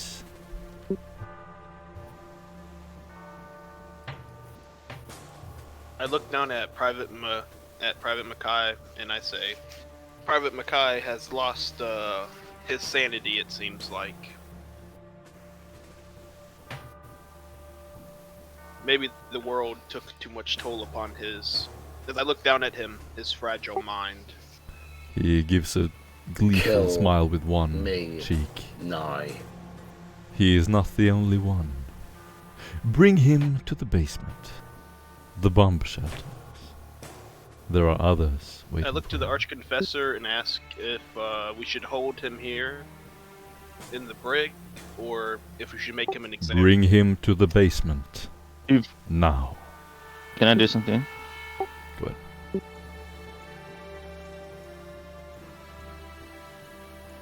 Nasher is going to go and stand like a guard dog above not Duskin, but McKay on the ground, and push the captain aside, and pull out his hammer from his back and hold it in his hands and look at all of you. Nobody hurts McKay. He's my friend. I look to the Cheers, Archconfessor. To Nasher, strike your friend on the head with your hammer as hard as you can.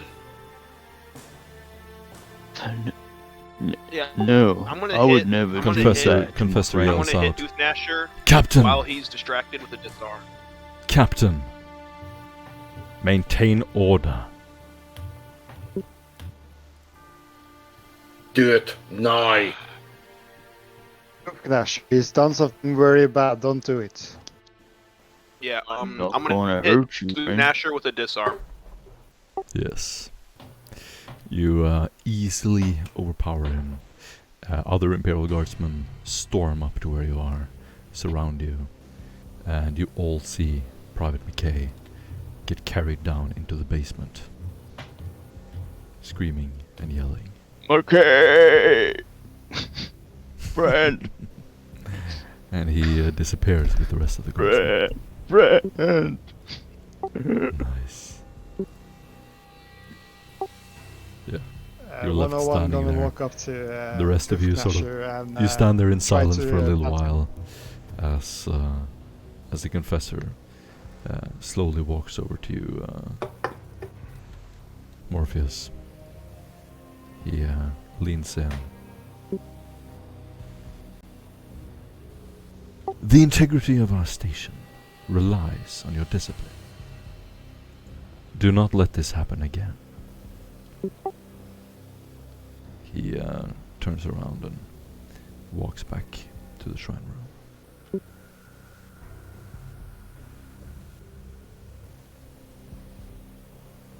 I look back to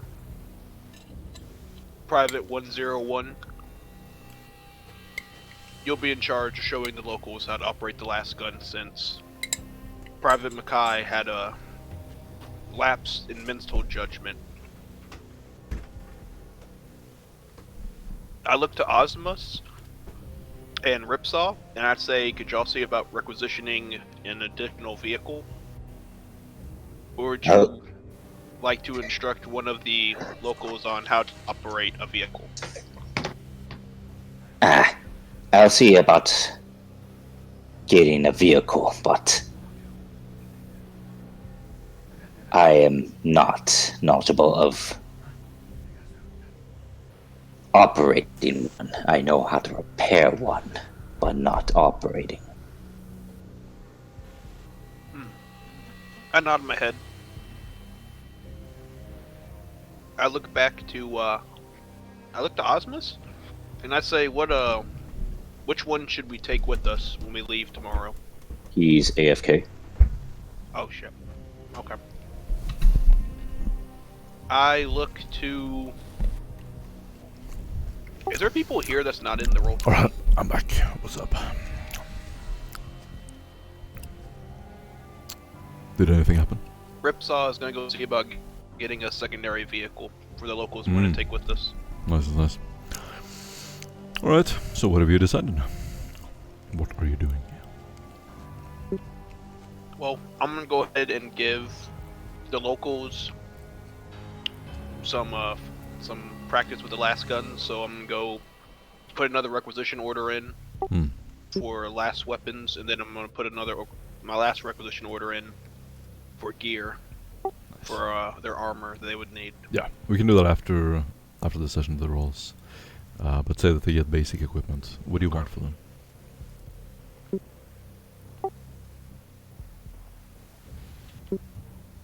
I want to show them how to operate the last guns that they've been given, and I want to see out of the 20 to 30 men here who's actually an accurate shot.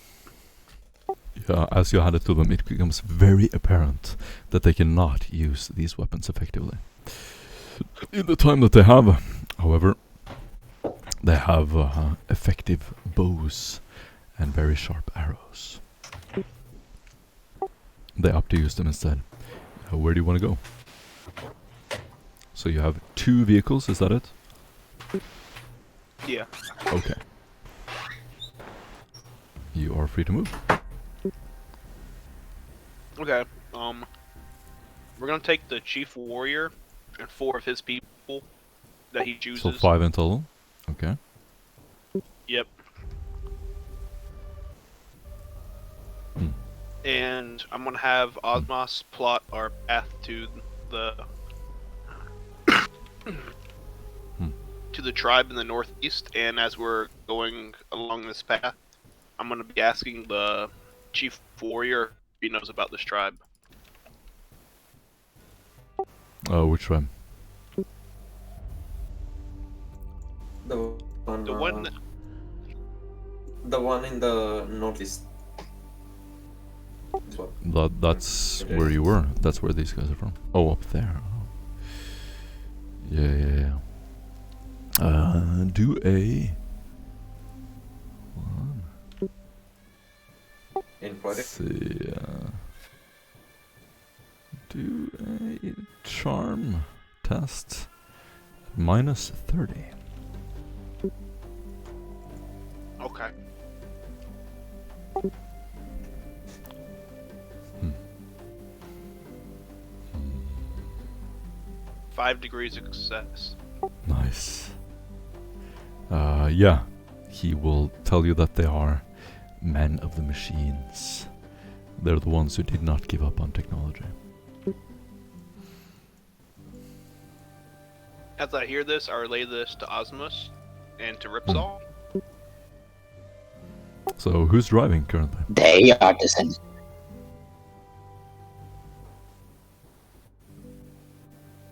Nobody's driving? Sorry, what? I can operate. I can operate the vehicle.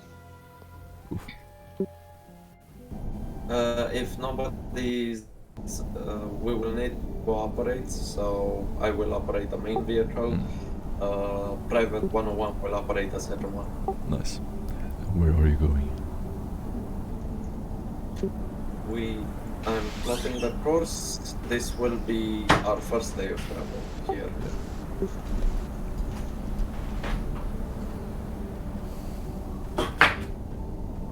Also, Go ahead and make roll sure a that 1d100. Any of you can do it. We also made sure to equip both the tribesmen and ourselves with ration packs and water canteens. How many rations do I get? That's up to you.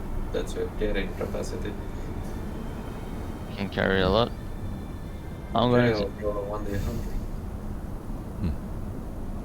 Oh boy, you love to see it. 97. Well, there's one of the benefits of it not being so many at the base, I suppose. Yeah, definitely. Or for no, sure. Okay, guys. Yeah, that's fun. So, you're setting up camp, and you have to park the vehicles when you do so. However, there's a sandstorm. There is sandstorm.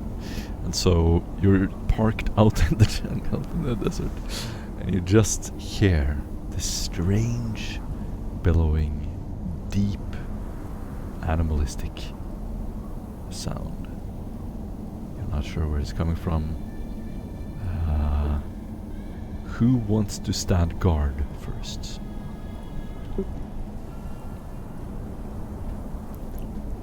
Someone with high awareness, I'm sure.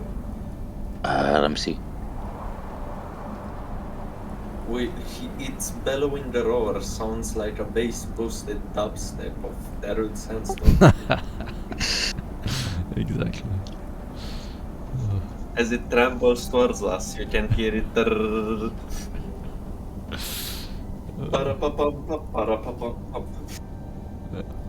I will stand guard.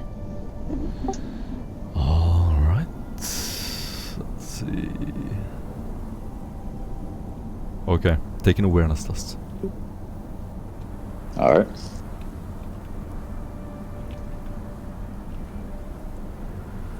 Shit. Would you like to use an inspiration? Yeah, I'll do that. Probably should.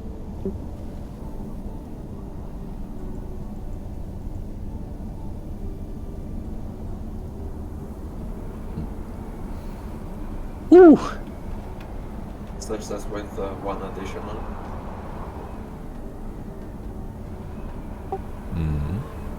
In the distance, you can see something appearing out of the desert. It is a giant animal that is sprawling out from underneath the desert, and then falling down and coming up again and down. Every time it goes up, you can see sand getting kicked out and forming this huge cloud approaching you. Several of the tribesmen wake up as well, and in shock, they're going to yell out in horror as the vehicle gets hit from below and starts toppling over. One of the vehicles gets hit. I'm giving it the surprise round. The other one just gets tilted over to the side, sort of pushed down into the sand. And at that moment, I want you all to roll initiative. Damn. We need tokens first. It's coming. Okay, sorry. You're forgiven. Oh Go shit, ahead. nice combat music.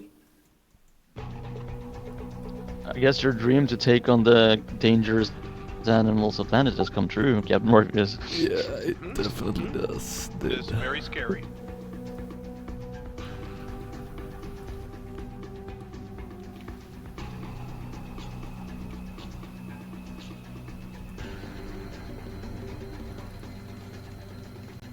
Good neat. Oh fuck, why am I the closest to it? Roll the Reno. Oh, yes. Put yourself on the table.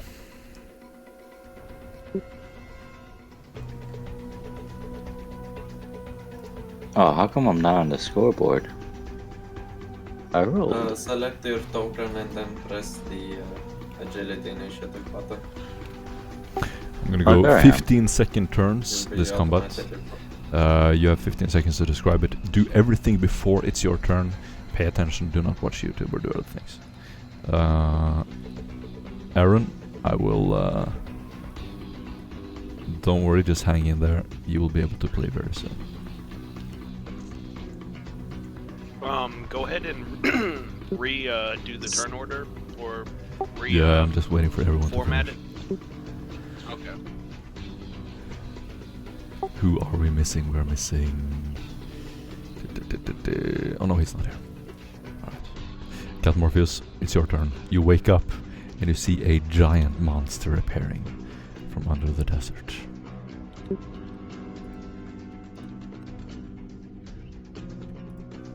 In one smooth action, I'm gonna draw forth my pistol and I'm gonna fire it. Oof. So is that a headshot? Or is that considered in... No, it's in the ledge. Well, the tentacle. Does it even have legs? Nah, it's in one of the tentacles. Tentacles. Yeah. Okay, and it does 9 damage, pin 5. Got it. Yep. Osmos. Remember, prepare your turn before it's your turn. Anders, Osmos start would preparing your turn. yell out. Osmos would yell out in all channels as well as in real space, streaming. Dune crawler, disperse! As he will begin to sprint towards the corner of the map. And that's my turn. Nice. Carsman, it's your turn. I'm gonna make a full move backwards. That's 10 meters.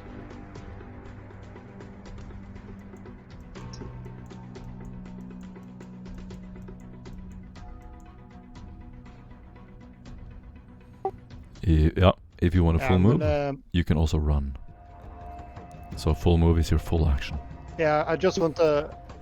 Yes, I want a full move, and then I'm gonna. Yeah, with my talent, I'm gonna be stopping at the full move and unleash a full auto. Nice. Yeah, you can do that.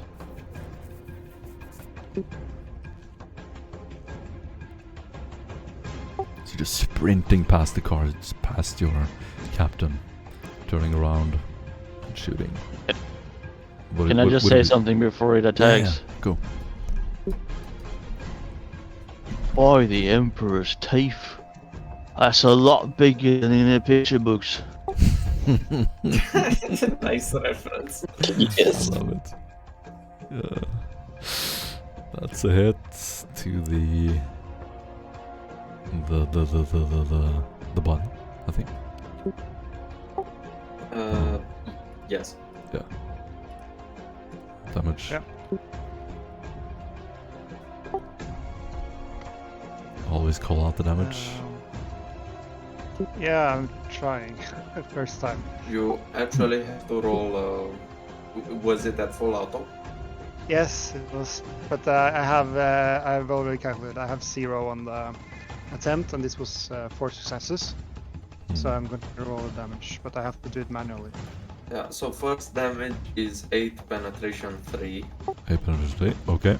You There can are, click in character sheet in your gear. You can just click the damage button under your weapons. Yeah, I did, but you know, it said it's too long a text I have underneath. It's too many details. So that's 8 damage and 3 for the first one. Yeah, on the damage, don't 16 for- add a lot to the special text, because then the damage disappears.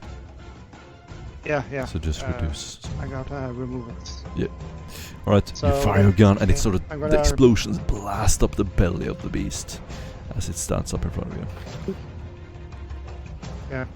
So 8 damage penetration 3, 8 damage penetration 3, 16 damage penetration 3, 8 damage penetration 3, 11 damage penetration 3. That Thank was you, Tavi. 1 8 too many though. Thank you, Tavi. The blast sort of explode its belly. One of them loosens a shell from the top of his chest. The monster immediately shrieks and starts jumping towards you. It's gonna jump over there, and it's going to eat one of the tribals. He is just going to get eaten immediately. He's dead. Replace him with him. And it is not your turn quite yet. It's gonna continue. It's Ripso's 9 now. Oh yeah, never mind, sorry. And then he is going to try to slap the other nomad. That's a 20. Yeah, that's gonna do it. He dies. It is their turn. They're all going to take a willpower test. As the beast roars out on his turn, they fail, and succeed. 2 of them are going to start running away at full speed. Rips on.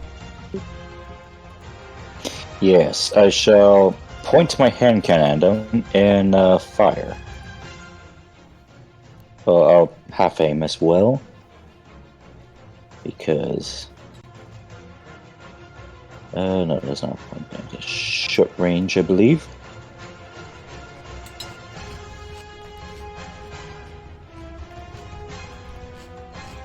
And I got 3 additional successes.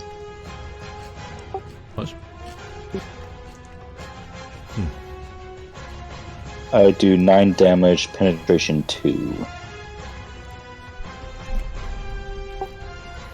So guys, describe your action visually when it's your turn. Tutnager, it's your turn. The biggest monster ever! Yeah. He starts frothing in his mouth in anticipation, and he starts like roiding up. He's entering frenzy. Nice.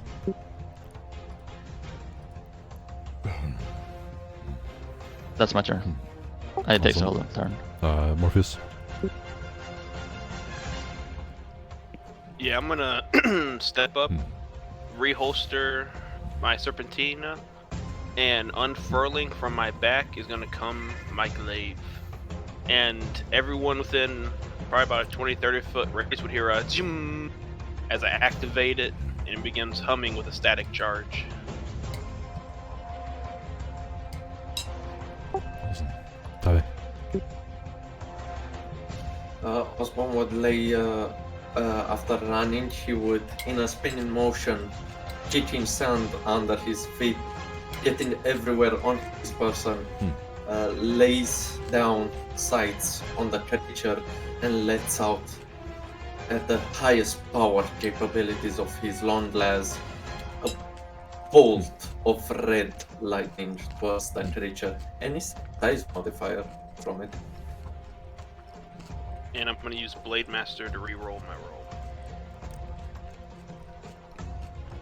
Do I get a modifier for how big it is, or? Yeah, you get plus 20 to hit it. I forgot to mention. Oh, alright. You would have hit. My bad. Yeah, so I got 4 hits on it. Okay. I'm gonna fade that. Go ahead and roll the damage. So 20 pin 5, 22 pin 5, 23 pin 5, and 19 pin 5.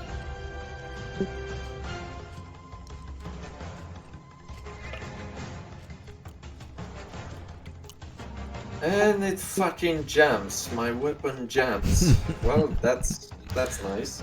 Captain Morpheus. Oh no! It has a reliable. It doesn't. But I don't hit it.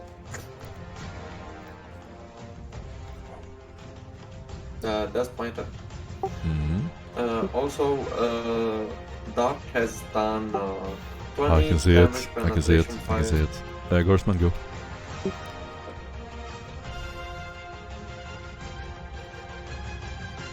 Yeah, sorry. Am I in melee right now?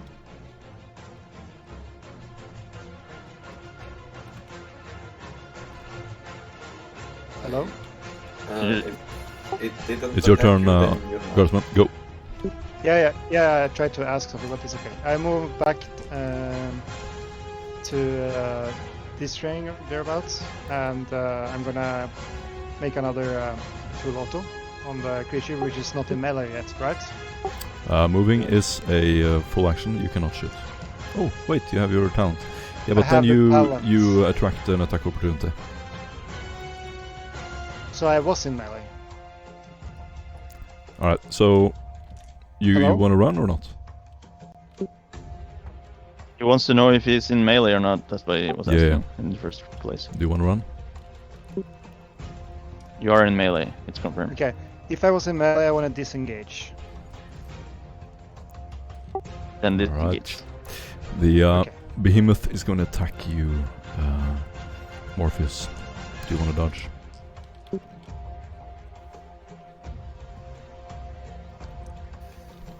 It's going to hit your Yes, left yes. arm. Go ahead. You have minus 40 to your dodge. Oh, I'm gonna parry. I'm not even gonna try to dodge. Alright, you have minus 40 to your parry. It's just that strong.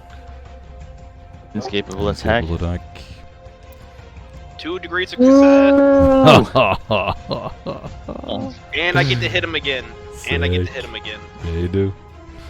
You sure do. That's one attack dodged.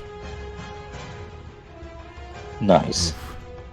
Do you have another? I just gotta another check dodge arena? some. Ignore this roll. I got step Yeah, aside. I have step Righteous aside. Fury. Damn, son. Oh, I barely failed. Oh wait, I got a plus 20. No, it does hit. It does hit. I didn't add the plus 20. Okay. That's to the body. And it takes. Yep. And it takes 24 pin 5. Beautiful. Alrighty. You can dodge again. This time you get a minus I wouldn't 7. be able to parry again. Yeah, minus 7.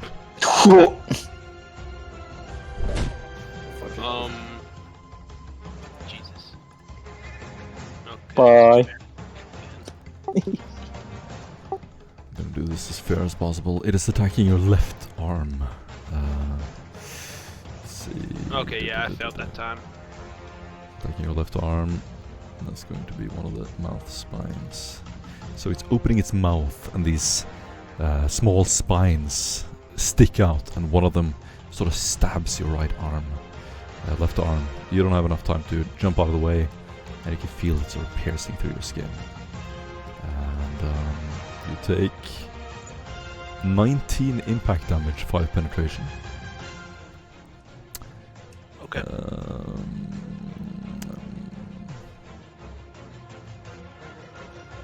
Yeah, you are crippled, so you have crippling 8. You receive 8 damage if you do anything more than a half action. And sorry, so it's gonna attack with another mouth spine. And it's gonna hit your chest for a total of 15 impact, 5 penetration. Ooh, it's about got through all my wounds. I'm down to 1. You receive 16 impact, 5 penetration. As the mouth spines sort of attach to different areas of your body, piercing through your arm, your chest 2 times.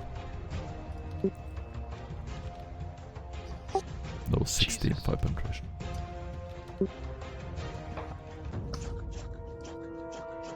Yeah, I'm down to 1 hit point. 1 wound. And finally, 13 impact, 5 penetration. Okay. 6.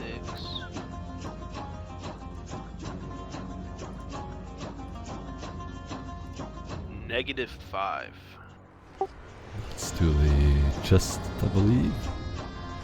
Let's see what happens. I think by critical chest.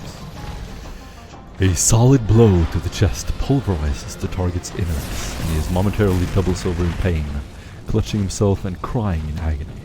The target is stunned for 2 rounds. Yeah, so you are currently stunned. Can I do toughness and test the stunning? Unfortunately not. If you have iron jaw. Okay, yeah, it is a crit effect. Yeah, it's a crit effect, so that's gonna be a stun. The final nomad is gonna draw his bow. Ripsaw, it's your turn. I will poke my head around the car or the truck and see Captain Morpheus. And think better judgment, just to shoot at the creature, hopefully kill it faster.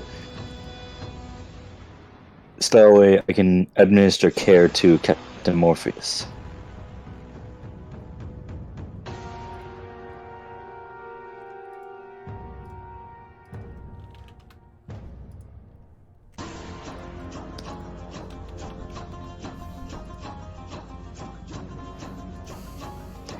And I succeed in shooting the giant creature with a additional 3 successes.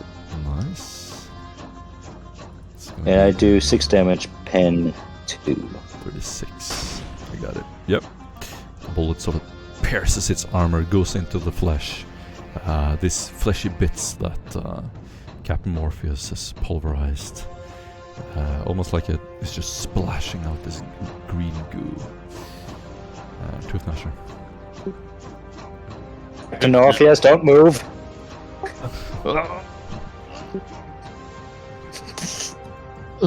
Tooth Gnasher runs over the field, almost stumbles in the sand, squints his eyes, gets sand in his eyes, but keeps on steadying, running the 4 meters, takes almost all his energy, and he charges the beast and smashes it with his hammer. -50 to dodge. Or parry. Oh, nice. It's going to use its heroic action.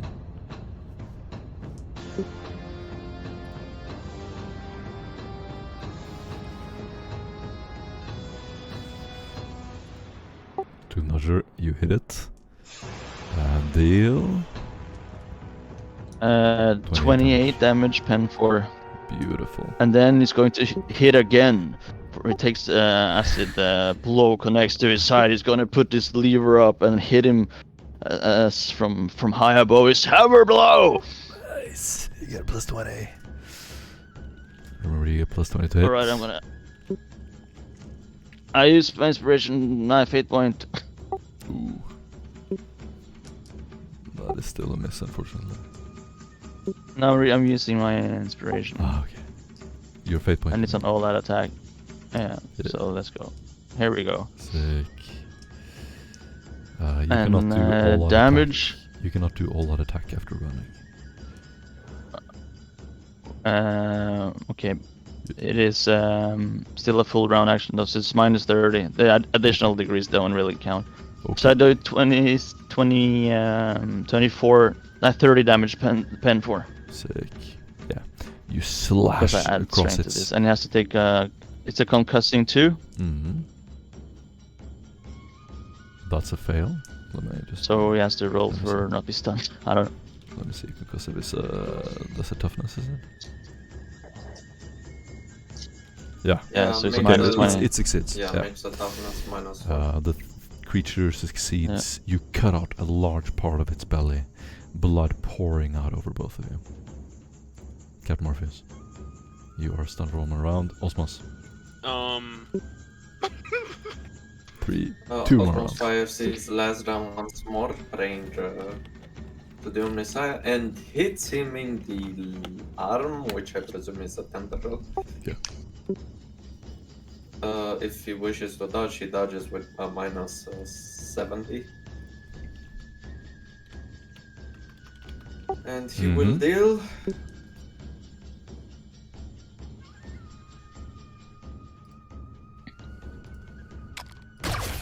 He will deal 18 damage penetration. Oh shit, 20 damage penetration too.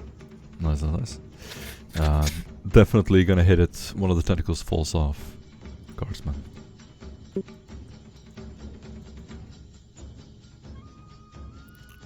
Alright. Yeah, I'm gonna just do a double shooting here. 2 half actions full auto You can only attack once per turn. with full auto. So full auto Yeah, is it's just... one attack, but the it's one degrees attack. of success determines Right. how many hits you get. Yeah, so you're not using both your half actions. Just using one. Okay, well then I'm gonna move. I'm gonna move No, down. full auto is a full round action. Oh yeah. Okay, My bad. I'm Yeah. gonna move 10 down here to have a good angle and clean background, and Yes. just fire loose another full auto. Awesome. You can't move and shoot full auto. I have the, He has I the have Oh, the sorry. problem. Yeah. I'm sorry. It's the third time. It's fun. You... I'm an ogre, okay? Yeah, that's fine. It's just a simple ogre. Just That's a full auto. Yeah. It's going to Dodgerino. And fail. Remember that you have plus 20. yeah, and I jammed actually. Oof. You can reroll with the fate points. No, I'm not gonna reroll. You miss as the last nomad is going to draw his bow and fire. That's a hit. Decent damage too. However, this guy gets sacked first, so he's going to... perceiving Tooth Gnasher as a threat, he's going to attack. Do you want to dodge? You get minus... Oh, great. minus 80 to dodge.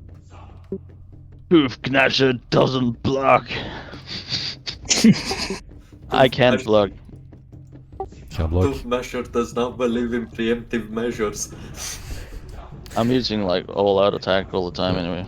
It's going to bite you, so this huge Oh, I worm have to. is going to make a U-turn in the air, literally swallowing you. You have a strength test to oppose it. It succeeds his attack, and it's going to now do an opposed strength test with you. It has a lot of strength. Roll strength. I have a lot of strength. Oh, great power! Oh no! Would you like to faith point or re-roll that? Oh, I'll give you influence. Wait, technically this is not a combat roll, so I can use my inspiration, right? Yes, correct. Yes, inspiration. Well, can I give him my inspiration? Nah, you're not in the combat, sorry. So I have a natural strength too, so I get 2 degrees of success extra on that roll. degrees So I of have 5 degrees of success. Yes. Yeah, boy. Okay, let me see how much this guy is. 49. Yeah, so success with 5. It's going to be 5, 6, 7 degrees of success for me. Tufnasher. You take a total of 20 impact damage. And you can take a toughness test at minus 20. Minus 10, sorry. Alright. Minus 10. Let's start with the toughness damage. Yeah. So I succeed the toughness damage with 5 degrees of success. So I take 20 damage, you say? Okay.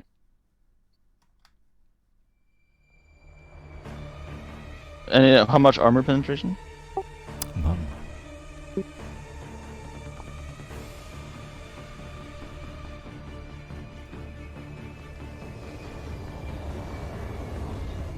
Sorry, my ogre brain is working. Yeah, so, I mean, I'm definitely alive. You are grappled But by the creature, so you Am I go- being like swallowed? No. Yeah, you're Oh. being swallowed. You are now attached to the creature. You're literally 15 meters up in the air, swinging back and forth inside the mouth of the creature. You're hanging on to its teeth, just as it's crushing down your bones. Rips on. Yes, I will look at Captain Morpheus. Captain Morpheus, if you can hear me, just move your damaged meat body over here. As I continue to shoot over the vehicle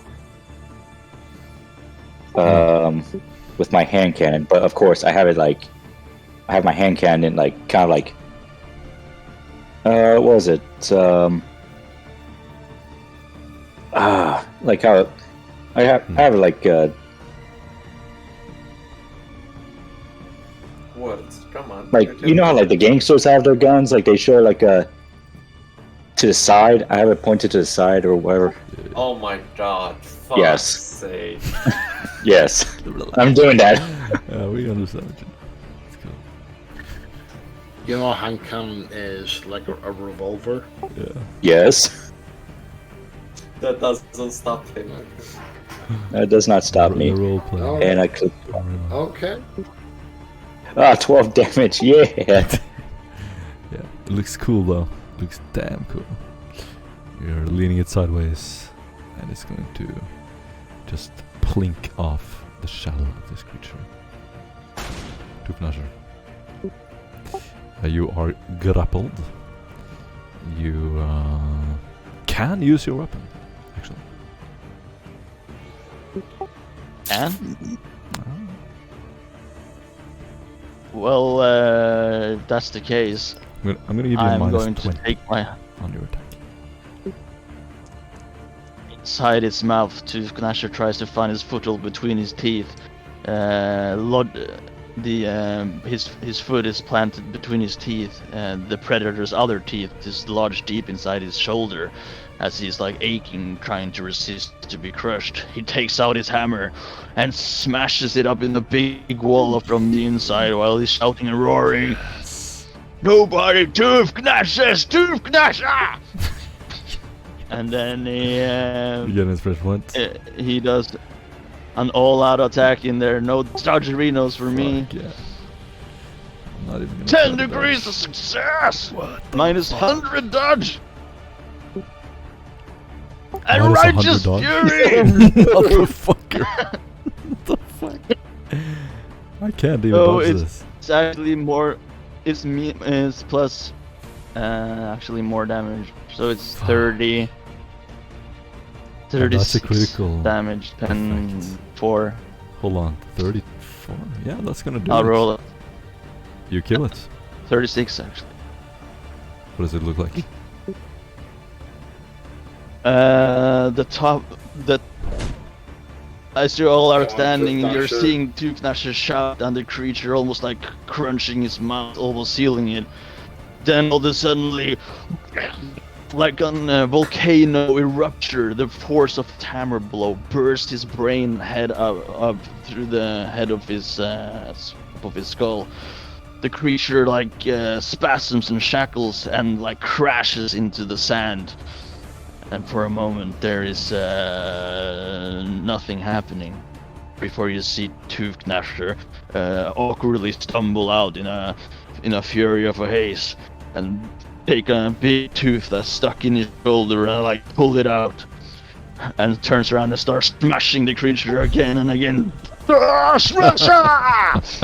And I'm gonna try to quit my rage. Yeah. Yeah, you do it I just fail. in time, I can try landing again. next to Morpheus in the sand. Your boots hit the ground and sink down as you sort of loosen your hammer, stuck in its jaw. The creature is on the ground, mauled, bleeding out. And just in that moment, you see another creature in the horizon coming towards you. Ready the cars. 101 calls out, "Get in the cars!" And he's gonna run back to the car and get in it. At this Osman will enter the other car. at this moment, you can all do an awareness test. -10. Oh boy. Here we go. -10? Oui, oui. Tooth Gnash is so covered in blood and can't see anything. You suck. I got 1 success. I got 8 successes. So, Anders. No, you don't see. Brano. Osmos. Osmos, you spot on the sky a giant dropship. It's not too far away, but a few hundred meters.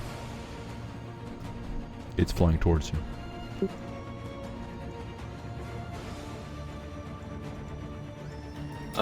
As I jump into the seat and begin the rite of ignition, I turn my head towards the ripsaw and says, "Man the watch unit, hail that ship." Yes! I grab whatever Vox unit is in the vehicle and start hailing them. You all have one action. You jump in, take the Voxcaster, and what do you say? Greetings, craft flying above us. Yes, we are in need of immediate assistance. Giant monster on the sand. This is Unit Ripsaw 01010011. Please assist now! This is Throne Agent of the Inquisitor's Holy Orders. Stand your ground. The ship is going to slowly hover towards you. And what do you do to mark your position? Do any of you have flares, any kind of smoke grenade, anything? Yep, I launch actually a red flare in the air, marking that Nice. position. Awesome. You launch it up through the smoke. I'm gonna unjam my... Yes. You have a full action to do whatever you want. So you spend a full action on jamming your gun. And I'm just gonna say for story's sake you succeed. Morpheus, you wake up. And slowly but surely the creature approaches. And as it is right above you, your flare will be spotted. The vehicle is going to open fire, and it has, let's see, yeah, it's gonna have enough damage to instantly kill the behemoth. It disappears. Can everyone hear me, by the way? Hello? Yes. Yeah. Copy. Mm-hmm. Yeah, the thing disappears, and in the sand, you're going to see the hatch opening up on the back of the ship. Running out are 4, then 5 heavily armored and armored men. The first one identifies himself as Jericho.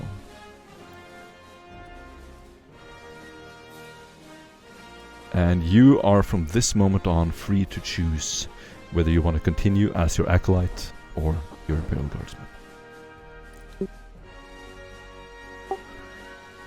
Jericho is going to stop in the sand in front of your destroyed vehicles.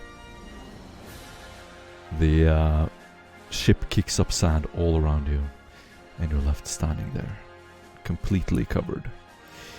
The men stand in front of you, and Tavi. Doc, Are you at this moment? Doc Are will you immediately proceed. Yeah. You can choose who you want to roleplay.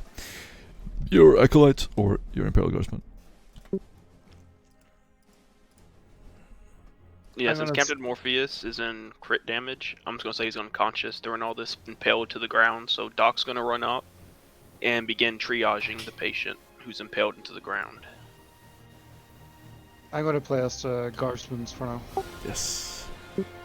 Duskin is going to jump out, take his plasma rifle off his back, and what I call shout to the guardsmen, get on board, move, move, move, move, move. Awesome. And wait. anyone who's moving a little bit too slowly, he'll grab them and throw them backwards. Yes. I have to go get my ration back. Alright, here it is.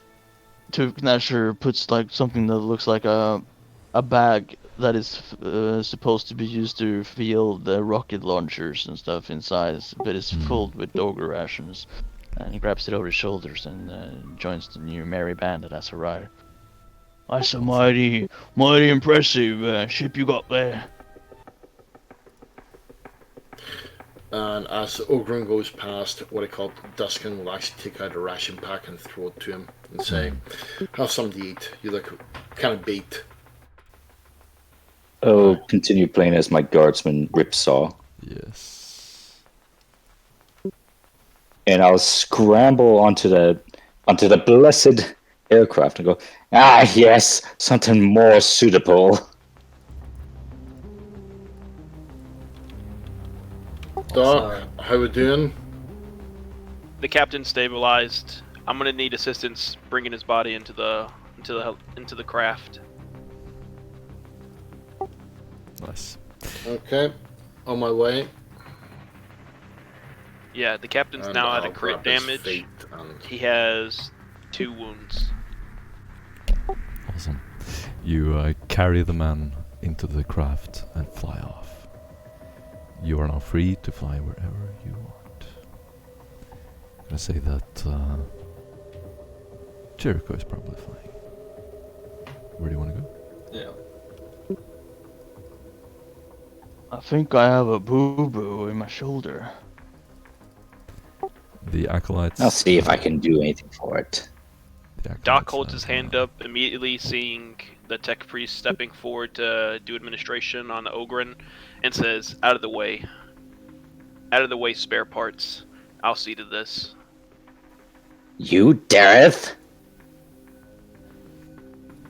And Doc fully ignores him and begins doing medical treatment on the Ogren. Perfect. And you get 10 wounds back. An impressive heal. Oh, thanks. Thank you. I feel so lot better. I think I was having sand inside of me. Doc gives the Ogren 2 pats on the back and a thumbs up, and then walks back to starting the drips and the pain medication for the captain.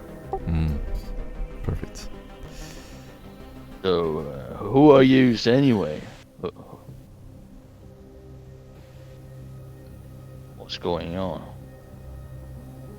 Doc just looks over to We're Duskin. friends. We're friends. Hey, friends. Mm-hmm. I could use a new friend. Shoulder's not the only place. Toothgnasher has a boo-boo.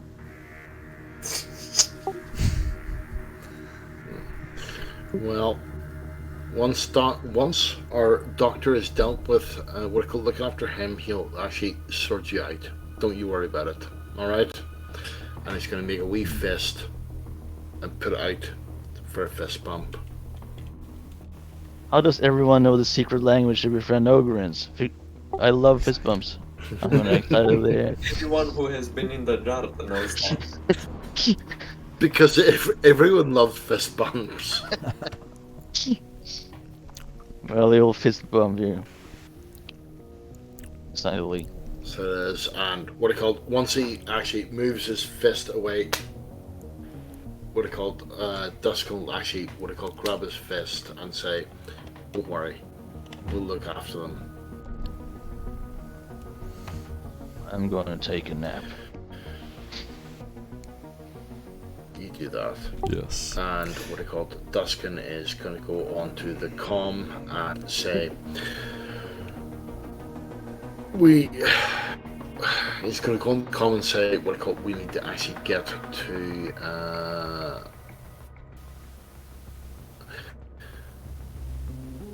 I want to go to Ark.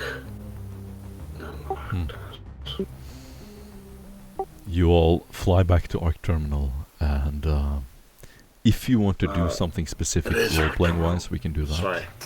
Otherwise, we can just sum up what you want to do there. Do you want to role-play as your characters, or just pick up supplies? I don't mind role-playing. Yep. Do you have anything to resolve? Then we can do that. Ripsail's going to look over to Doc and be like, so you unlocked the mysteries of the flesh, I see.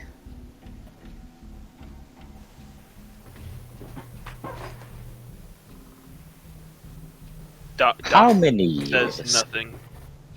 How many years did it take you to figure out how to suture the flesh? Doc gives him an impassive stare behind his Kriegsman mask with big red radiating eye lenses just looking at you, and you just hear a deep coming through the mic. A Kriegsman? Ah.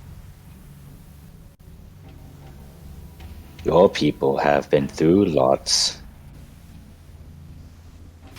And are surprisingly very nice to their weapons. Yes, you see all his gear is in immaculate order. I admire your cleanliness. You'll Doc make just a gives head nod.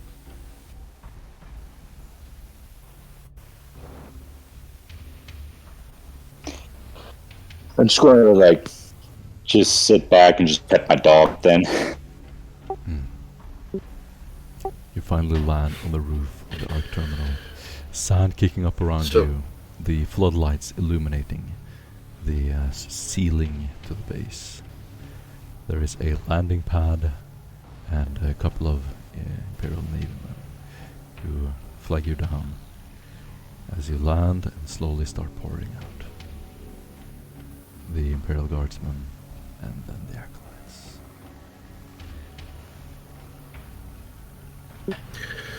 So as Duskin comes off the lander, you'll see a 6'2" gentleman with a slightly different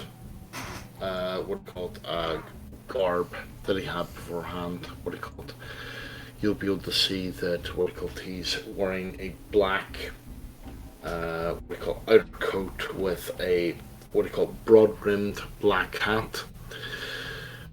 If you actually sort of look at it a bit longer, you'll actually see that it's actually a bit harder. So it's basically essentially a helmet with velvet over the top of it.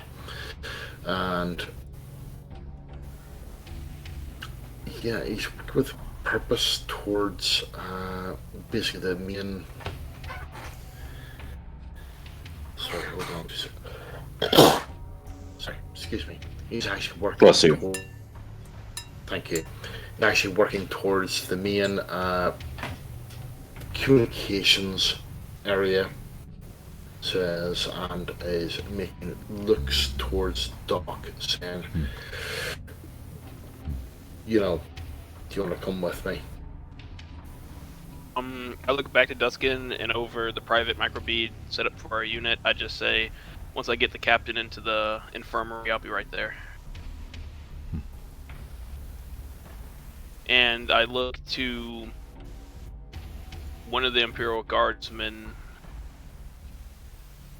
I look at the only Imperial Guardsman that looks like a normal guardsman, and I say, "You, assist me with carrying the captain to the infirmary." As I put a finger towards Guardsman 101. You're walking together now. Several of the Imperial Guardsmen, as you enter the hallways, will start whispering among themselves, clearing the way for you as you walk through the metal grit hallways. The lumen very dimly lit here. The base is claustrophobic, poorly maintained. Those of you in the Inquisition will walk in, kind of establish your authority, greet the Archconfessor. Jericho will say that he needs to have a talk with the Archconfessor, and you all meet up in the living quarters. And that's where we can continue. Whoever wants to can play their inquisitorial characters. Yeah, I'll trip the Inquisitorial one.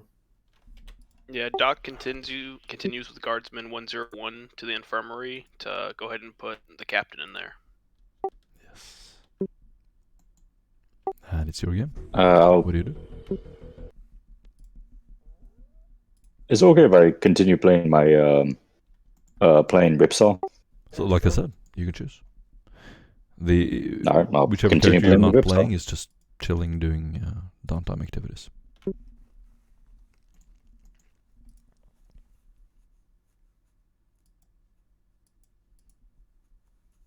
Ufgnasher is sitting on a bench somewhere in the barracks.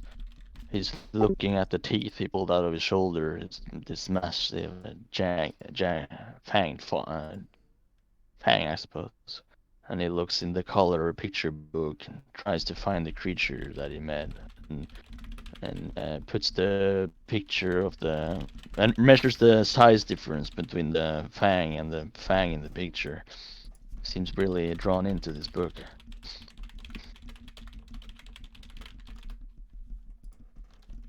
Awesome.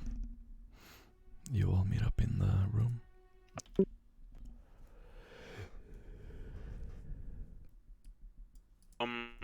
Once Doc puts Captain Morpheus onto the table with Guardsman 101's help, he go ahead and walks over to one of the little control units in the room and starts putting in procedures, tasks for the medical servitor to begin operating on Captain Morpheus. Once he is finished putting in all the orders and the tasks, he looks to Guardsman 101 and just says, "You can stay here. You can go back to the living room with me, or the living quarters."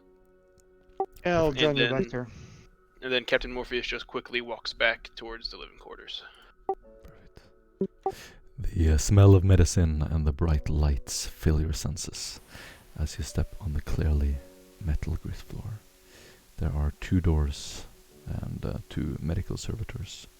They quickly rush over, start attaching tubes. You see flow of water and various liquids running into his body. You slowly regain your health. As what I call Doc is moving back towards what I call his quarters, he'll be confronted by 2 guardsmen that have the same accent as what I call Duskin, and ask him if he would accompany him to what I call the interrogation chamber. Yes. You would have heard that there are some Imperial Guardsmen that have transgressed, as often happens on new colonies. They are locked up in the bomb shelters. Duskin, they would accompany you down there. Entering the room, you're going to pass by a lady who is unusually beautiful. You're probably just gonna walk past her. She does greet you and bow. She seems important. She has several assistants with her. She is a young woman with a beautiful silk dress, lots of jewelry, and is surrounded by female servants. They can be seen looking at data slates and loitering around as you walk by.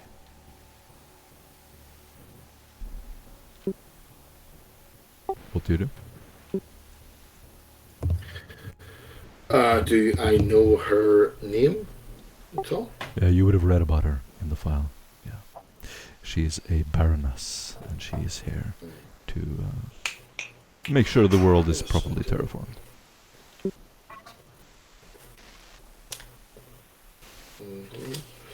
And is what I call Doc accompanying us?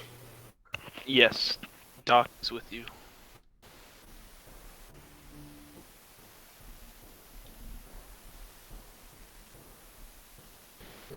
Baroness.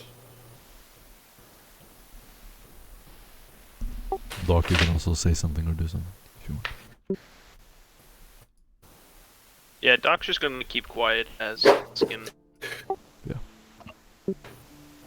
Yeah, as Duskin fumbles about, what I call it, looking at his notes and said, "My lady, what I call it, unfortunately, I seem to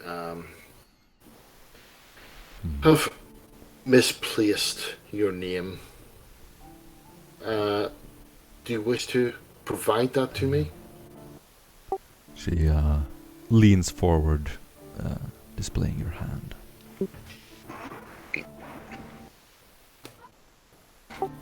Lady without the heart.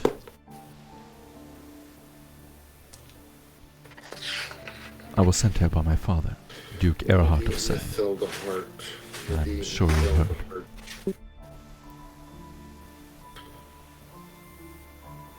Yes, please. Give me 2 seconds. Let me just see. I'm picturing yes. Dustin literally flipping through his book here, looking at different reports. Yes. Yes, a little bit held heart. Of course. I cannot believe that I was so neglect in actually realizing who you were. Please forgive me. And he will give the deepest bow. Oh, it is quite alright. And what I call come back up and sit. So I believe that you're supposed to be the governor of this new planet? Maybe in the future. For now, I'm tasked to be the administratum official, to civilize and manage future settlers, and or the local population.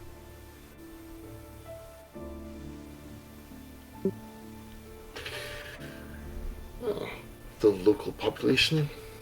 And you wish to bring them into the Imperium? She kind of brushes her hair back and looks a little bit confused. Yes, if at all possible. I was trained in the arts of literature, the arts, agriculture, administrative tasks, diplomacy, and I am well versed in the Lex Imperialis. She picks up a data slate. And you understand the history of this planet? She, with a half-open mouth, sort of looks around at her servants.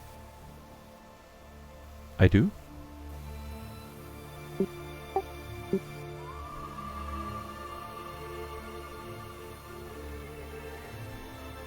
which is what?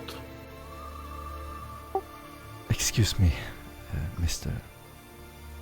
She asked for me. My name is Duskin Lightfoot. I am a humble servant of the throne. The throne? You're from the Inquisition?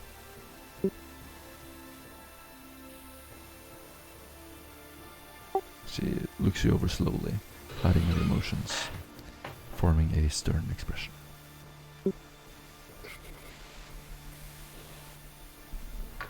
And Duskin will take up a small glass of Emersac and say, if only I was that high. No. I wish I was that important. It's more a member of the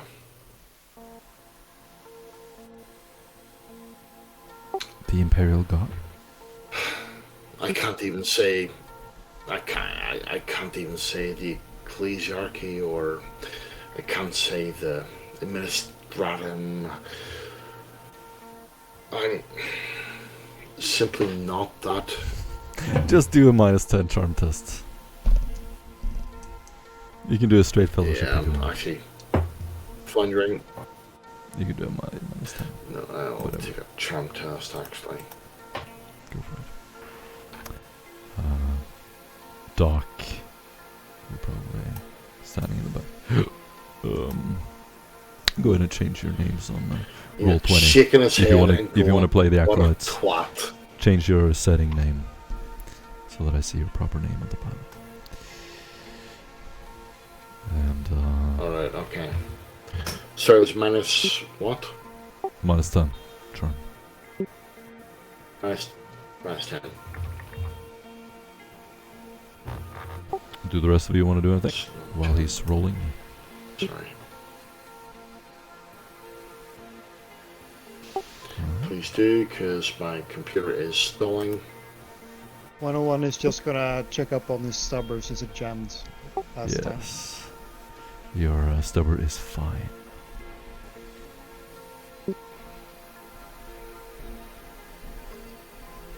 And then it's gonna go over to polishing it and oil it and so on. Yeah, Doc's just standing behind Duskin. You can see him reading through a data slate if anyone was looking at him. And Shaken says slowly and going, what useless guy is this? I just smirk and over the private comm say, well, someone had to get promoted. Inspiration points. The Imperial Guardsman sort of points you past. Oh, you succeed. Yeah, she Yeah, bow with one politely. degrees. We are all far from home, aren't we? I hope that you can find some rest in the recreation area. I've seen some of the other guardsmen play games there. She gives a polite smile.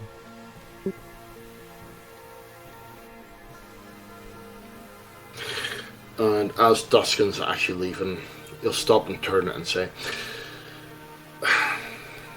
I'm sorry to waste your time, my lord. Sorry, my lady. But we are supposed to be taking this planet. But yet, looking at the schematics on our way down, there are no fire bases. There are no...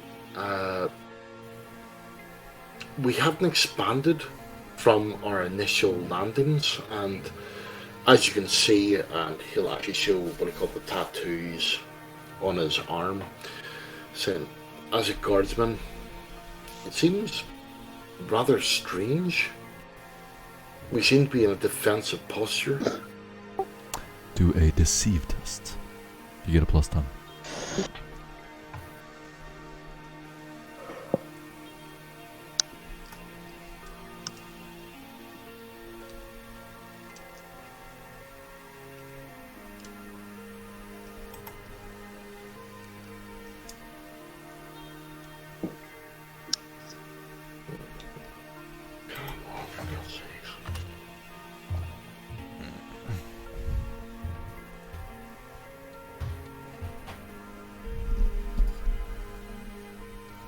success with one additional. And that's plus success with one additional. Nice. She's going to nod, sort of look at you and say, "Oh, I haven't seen anything on the surface yet. I'm sure you're on top of it."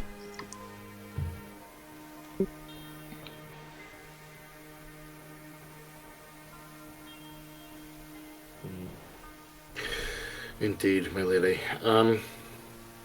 Well, I've obviously taken enough of your time.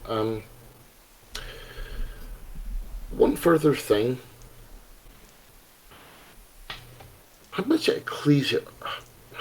Well, I know obviously in a new world there is many ecclesiarchy come and go, but has it been more or less on this world?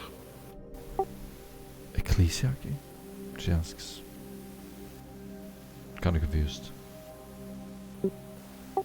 I've only seen one. Yes. Art confessor. Doc will quickly interject and say, for any reformations of a planet like this, there should have been a vast swath of ecclesiarchy members coming to indoctrinate the local populace. As he keeps scrolling through his data slate, you can hear little pins and pings as he's tapping on it. What seems to be holding this up? As She he looks keeps concerned.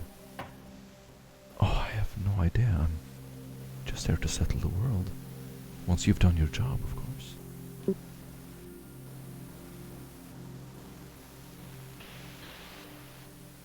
My lady, with all due respect, I believe that you should maybe stay within your. In fact, actually, no. Without due respect, you should stay within what I call your fortified bunker. Do not leave until we actually tell you to. She looks baffled, but that's what I've been doing.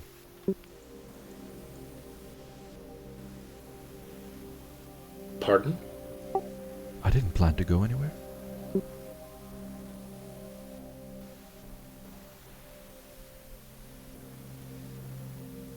But you're supposed to be the leader of this planet.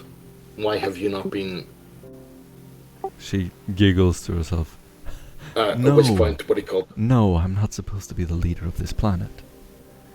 I'm here to aid you in settling it and communicating with the locals.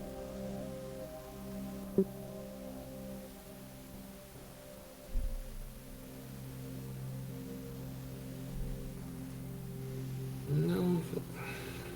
Okay. Stay where you are. Lock the doors and do not open them unless you have this we call identity code, or and what do you call it? He looks at Doc and says, or this identity code. She nods. Her servants look at you confused. Thank you.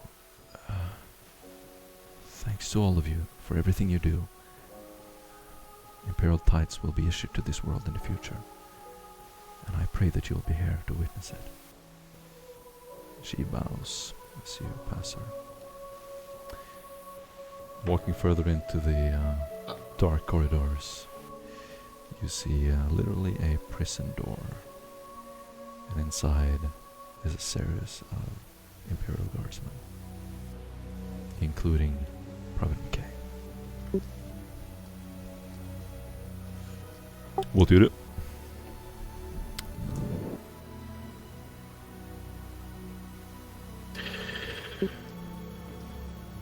I will actually order Private McKay off to one side.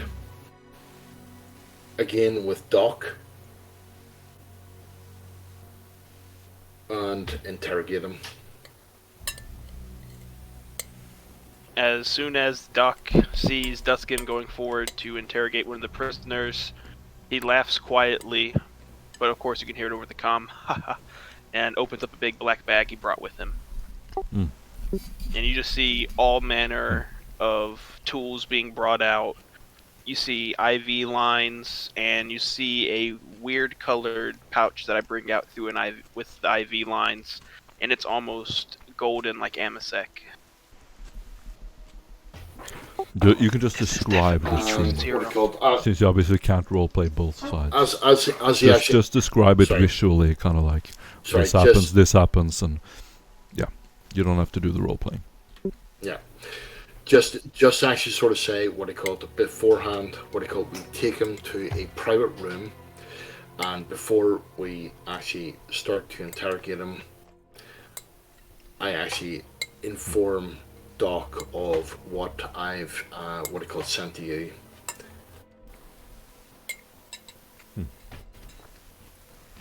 As GM and what I call it.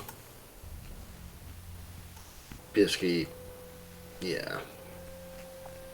Here, just send that over to me and I'll take a peruse. And continue on I and see. certainly will. And I'll be quiet again. Yep. No, go for it. If we want to move to someone else until I can find it. Yeah. What do the rest of you do?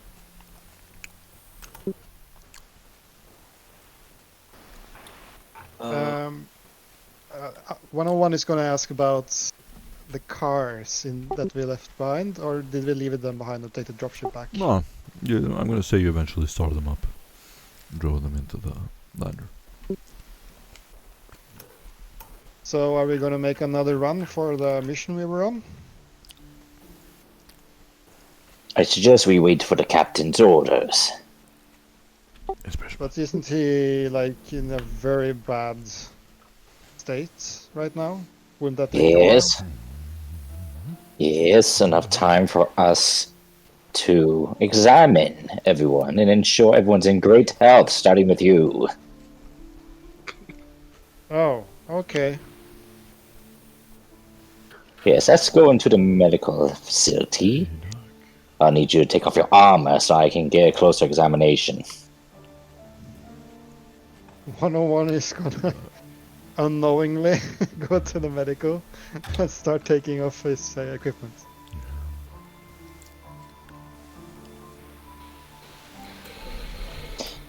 If you feel discomfort, the doggo will be here to comfort you.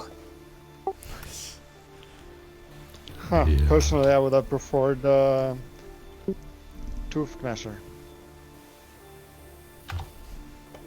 No, you wouldn't want him to examine you. He doesn't have all the knowledge necessary to conduct a full examination. Well, I wasn't harmed last time, but the captain and Rigsar was kinda... You know, he was almost eaten. Indeed.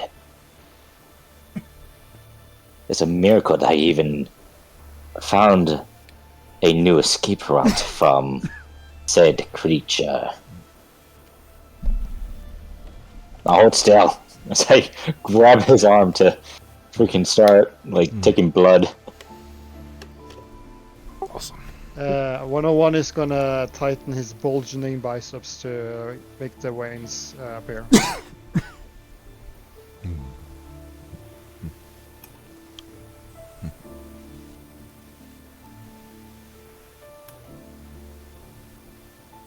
And for the rest of the time, I will be conducting a physical exam.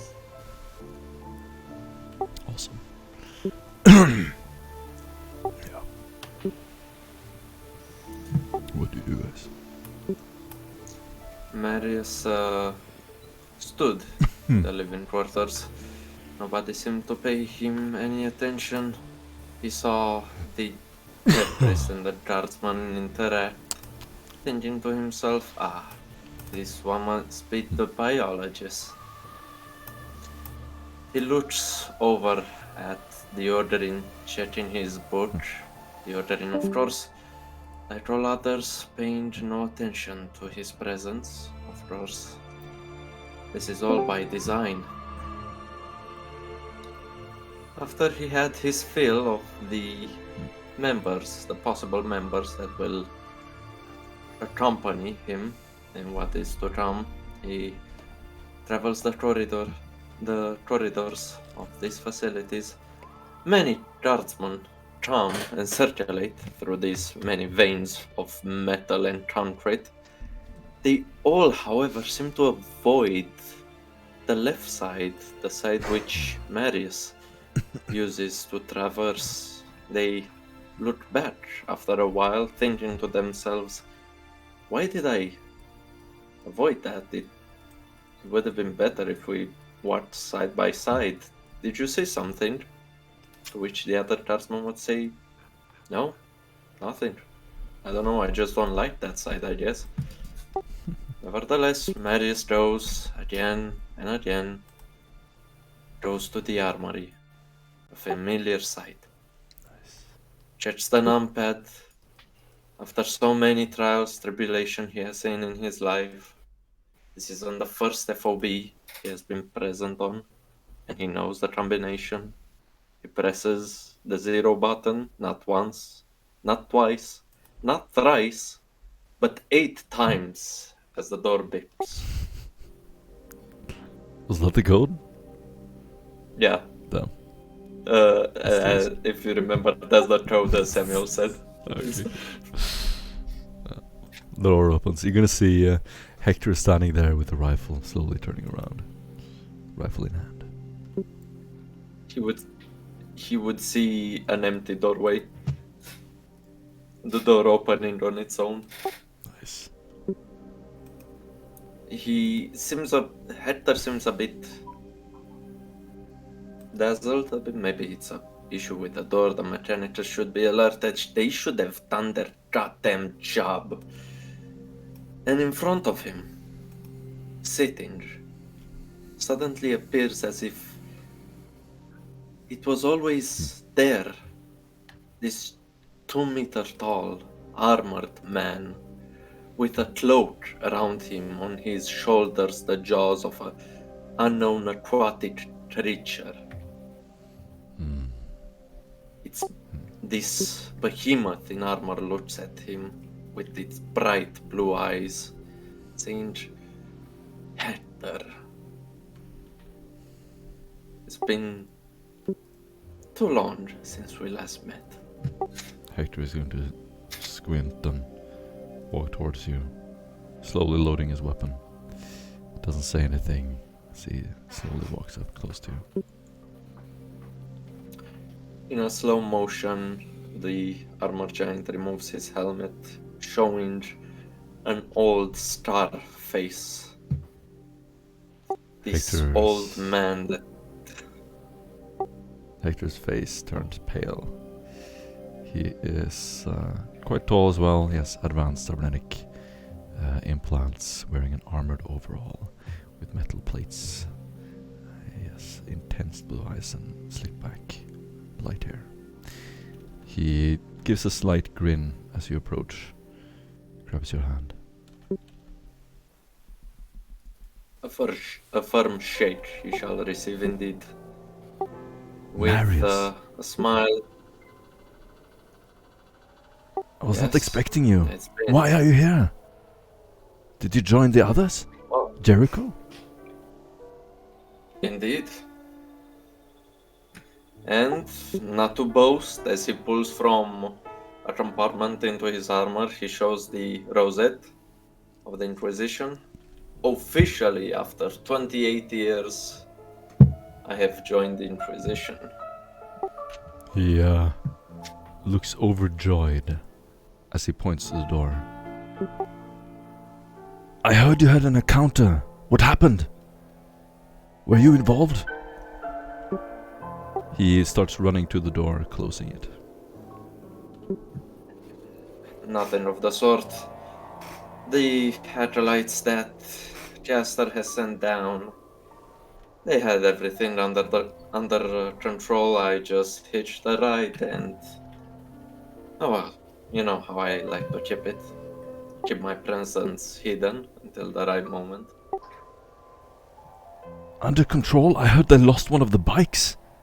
I would hardly call that control. Well, from what I've seen through the viewing port, there was this 15-meter tall creature. And you wouldn't believe this, but an ordering was cut in its jaw and managed to knock it out. He gives a slight smile. Perhaps the Ogren can be more useful than the Imperial Guardsman.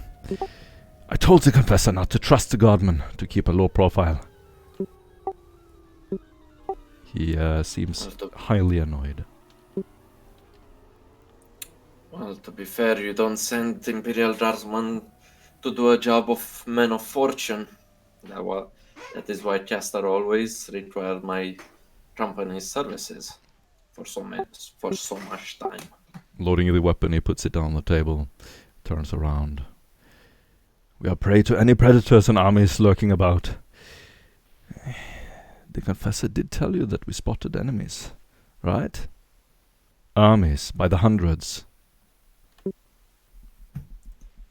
Well, this Confessor that had his ear so often of late tends to always exaggerate. That's why I wanted to ask you, someone who No, I can that is not trust. an exaggeration. They're not as primitive as we believed. Some of them have weapons. Some of them have vehicles. Look. He walks over with the data slate, showing you pictures of newly arrived orbital ships that have taken pictures of vast bases, men equipped with modern weaponry and vehicles. What do you call this? This is not Spearman. This planet has been locked into the warp for how many millennia? Could they have a heretic cult or scavenged gear from times long past? Regardless, we must do our mission and then leave. I don't plan to stay here for long. Agree. This then how about we just leave the bureaucrats to deal with the aftermath as we always did? And we will deal with destruction. She pulls up his weapon, loading it. It's a good thing I did not let the guardsmen fall with our weapons. It's all here. He slides open a big metal door, revealing a huge room with advanced weaponry. Marius will whistle quite loudly. Says, well, you are always cautious who would then you would always be cautious with who would handle your weaponry, Hector. Perhaps so. I heard they found the archive. Should we head out now? Jericho is still negotiating with the Archconfessor. We will have our destination in mind pretty soon. Good. I don't wish to stay here one more day. He points to the door. You should return to the others.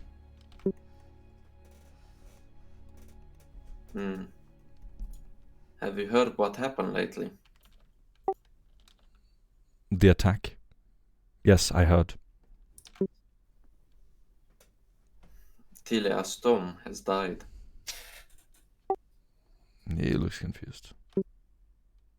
He's referring to the lady ship captain. Awesome. You get an inspiration point. He looks a little confused. There was an attack by the Elder, and Indeed. Is the Inquisitor alive? Yes, Jester is fine. He received all the necessary medical treatment, however, well, we both know this isn't the first time Caster has lost someone dear to him. This is getting out of However, hand. this feels... We need more parts of the Inquisition to cooperate with us. Where are they? He, Don't be a... Yeah, go ahead. Nylon would hit that table in rage. Do not be a fool, Hector. These supports do not come for free, and they do not come with the kindest of hearts.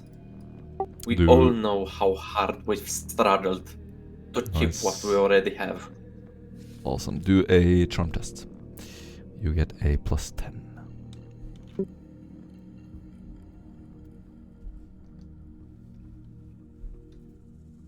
Oh shit, failure with 2 additional degrees. Oh, I do have the inspiration. do indeed. 45% chance. Oof. No dice. He will shake his head in disappointment. Gonna go. No. The reason we don't have support is because your Inquisitor refuses to take help. He wants to do this alone. He wants to keep everything a secret. Why doesn't he trust the rest of us? What is he really planning? We have fought side by side for many years, but I will not let you sully the honor of justice. I'm not sullying anyone's honor. I am ensuring the integrity of our mission. If the Inquisitor does not accept more help, we will all die. He pulls up the However, in report exchange again. for what? In exchange Can for you really what? trust the outsiders? They are not outsiders, they are part of the Inquisition. We are supposed to cooperate. Might I remind you the details of the pandemonium? How it occurred? How do we know that we can trust the men in our own midst? He looks down on the data slate again. Wherever he's sending you, I know that you will be alone, without the support network you need. How do I know this? Because that is how he commits every mission. Yet time after time we succeed. Have some faith. You succeed at what cost? Many acolytes have died. You don't know their names. I have read the profiles. I know what they go through. The Inquisitor insists on going alone, always.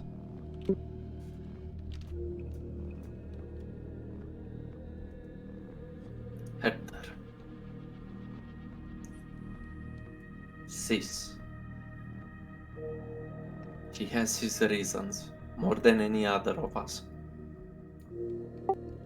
He can fabricate all the stories he wants. I know that he does not want me to know what his mission is. Why should I, as a throne agent, give my loyalty, my life, to someone who does not let me be part of it? I have earned the right to know.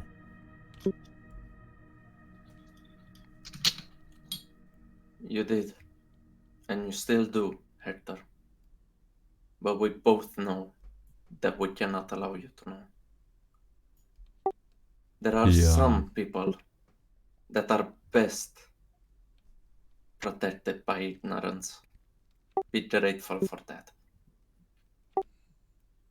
He looks very angry, but kind of fiddling with his data slate, eventually just turns it off, and in anger walks towards the door.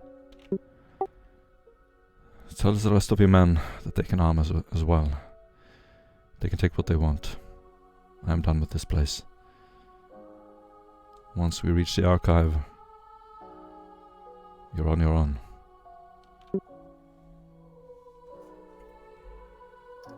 Marius will not raise from his... I'm not sending any more squads to their death for nothing, unless we know what the Inquisitor is planning.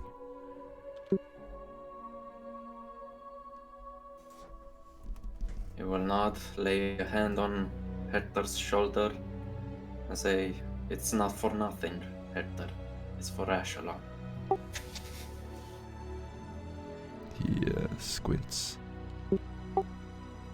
I should certainly hope so, and that it is not for the Inquisitor himself. He opens the door and walks out. Walks to his living quarters. And you get an inspiration point, Tavi. Thank you. And with that, I'm done. Awesome. And with that, Duskin has finished his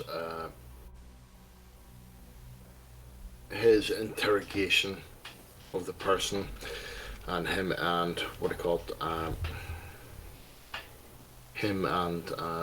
Doc both walk out. He's kind of silent and turns to Doc and says, "You understand what you've been told this day, and the repercussions if you speak of what you've been told this day?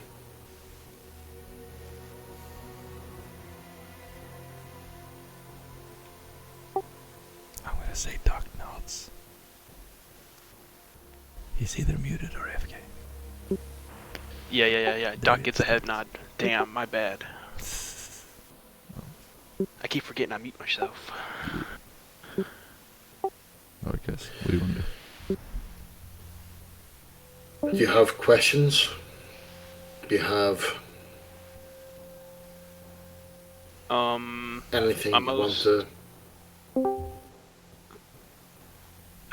He looks back through the reports that have been generated and shows the one that Private G is definitely KIA.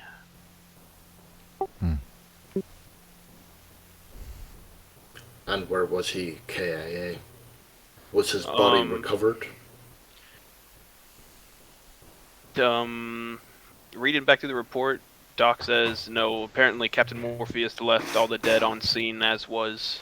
I don't know if any of the other members of their team grabbed any of their equipment though. We should probably ask them. Mm-hmm. Indeed. But you're the first non-Salamas to actually know this information. Don't betray me on it. So, you guys work for the wolves? No.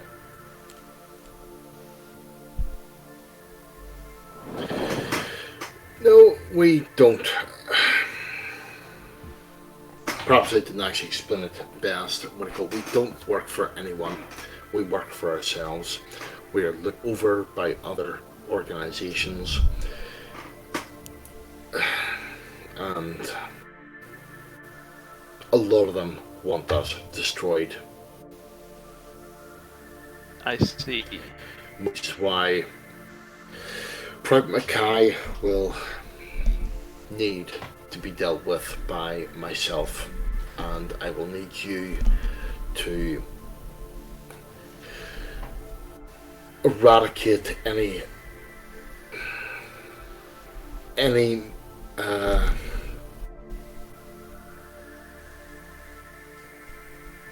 in fact, you know what, I'm not even gonna even say it. You need to eradicate any semblance of him being here. I just give a head nod.